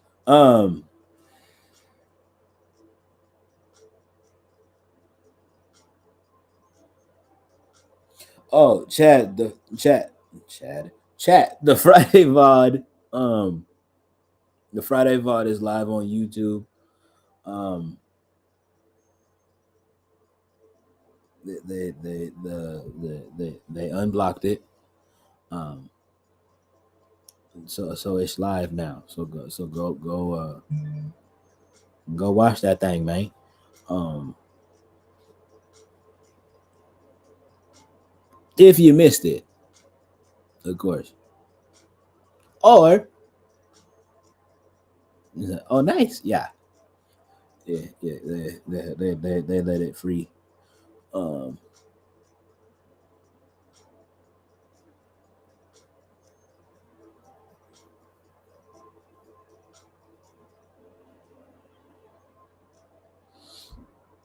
um,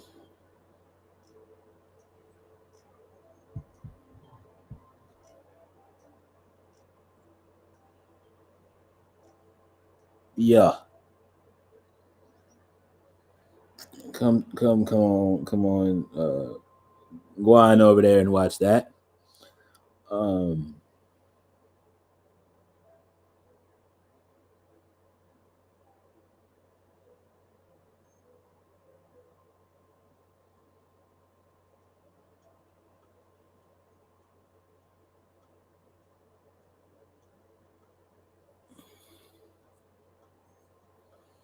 if you're on the Twitch side of things, and y'all know what you know what I mean. Y'all know what it is.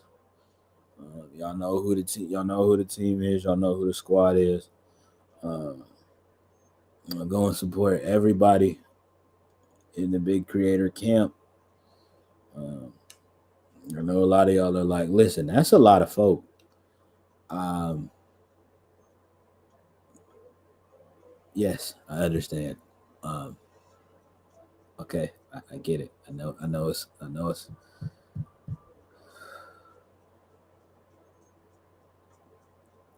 Yes, I understand. It's a lot of us. Um,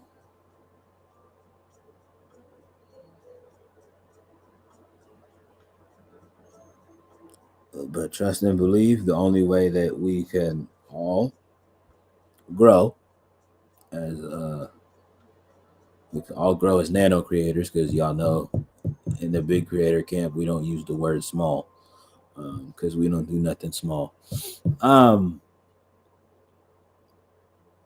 And I love that. But like as us in nano creators, y'all gotta come to realize that yeah, it means a lot for all of y'all to give us the love and support that it is that we need to be able to grow. So yeah, just do the things, Show the love. Um, Follow everybody that you possibly can. Um,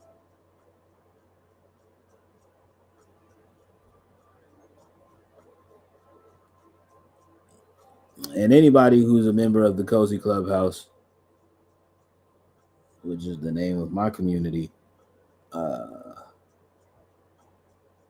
at any point in time, you just feel so led. Even if you feel led to do it periodically, just go over there and thank Mama Preem uh, for. I mean, she's not the only person on the community staff, but like you know what I mean. Go over there and just thank them people for picking yours truly to be a part of what it is that they are building. Um, because I think what they're doing is super dope, and I'm on a daily basis. I'm so honored to be a part of what it is that they're doing, and I don't take any of it, and I don't take any of it for granted at all. Um, all that being said, I'm out this thing. Y'all see the ticker down there. Follow me on all them spots. Um, yeah, again, go do all of the things that I mentioned as far as the music and the church announcements. Um, if you love what you've seen over here, come over to the Twitch. Um, because you know what I mean. I understand you might like YouTube and you might like the vibe that I'm live on YouTube, but I'm only live on YouTube 2 days out of the week. As of right now, it may change. Um,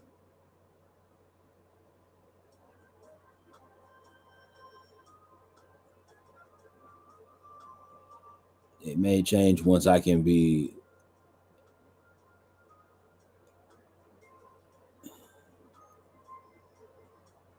We'll have to figure something out on that because, you know what I mean. I know we actively um,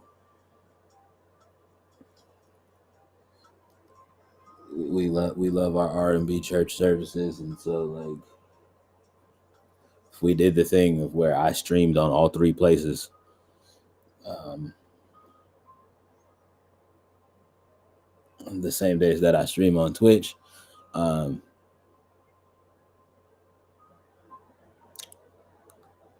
some stuff would have to change. Um, because y'all know YouTube has rules, and we gotta y'all know YouTube has rules, and you know how copyright works. Um,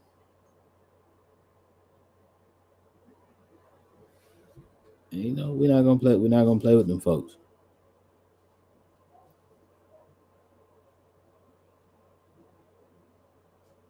Yeah, we're not gonna play with them folks.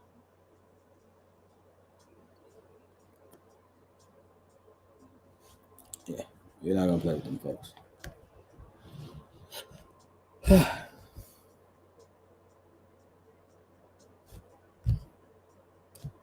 All of that being said, I'll catch y'all tomorrow. Um,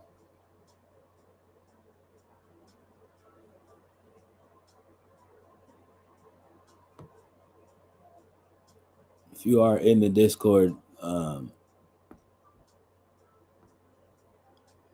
I'll let y'all know in the Discord what the what's that word? The theme for for tomorrow is as far as the R&B church service is concerned. Um, so be on the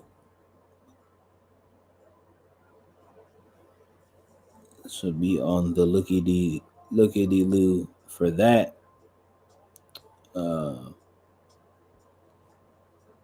if nothing else, and all minds clear. Um, pray that you have an amazing rest of your night. Those watching it live, to any of the other individuals that will catch this when they catch this, I pray that you have an amazing day, night, week, whatever time of day it is that you are watching this. And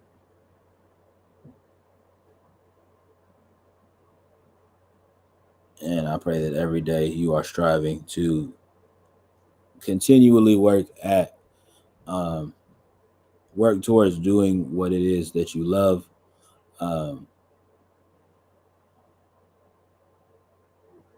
And I pray that you always remember that the job is never finished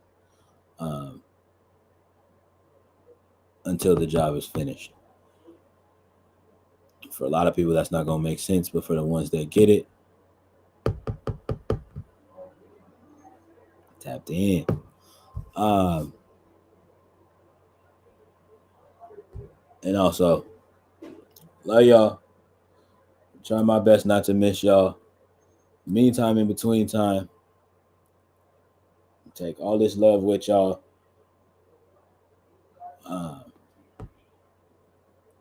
I will catch y'all tomorrow on the Twitch side. YouTube, I will catch y'all on Saturday.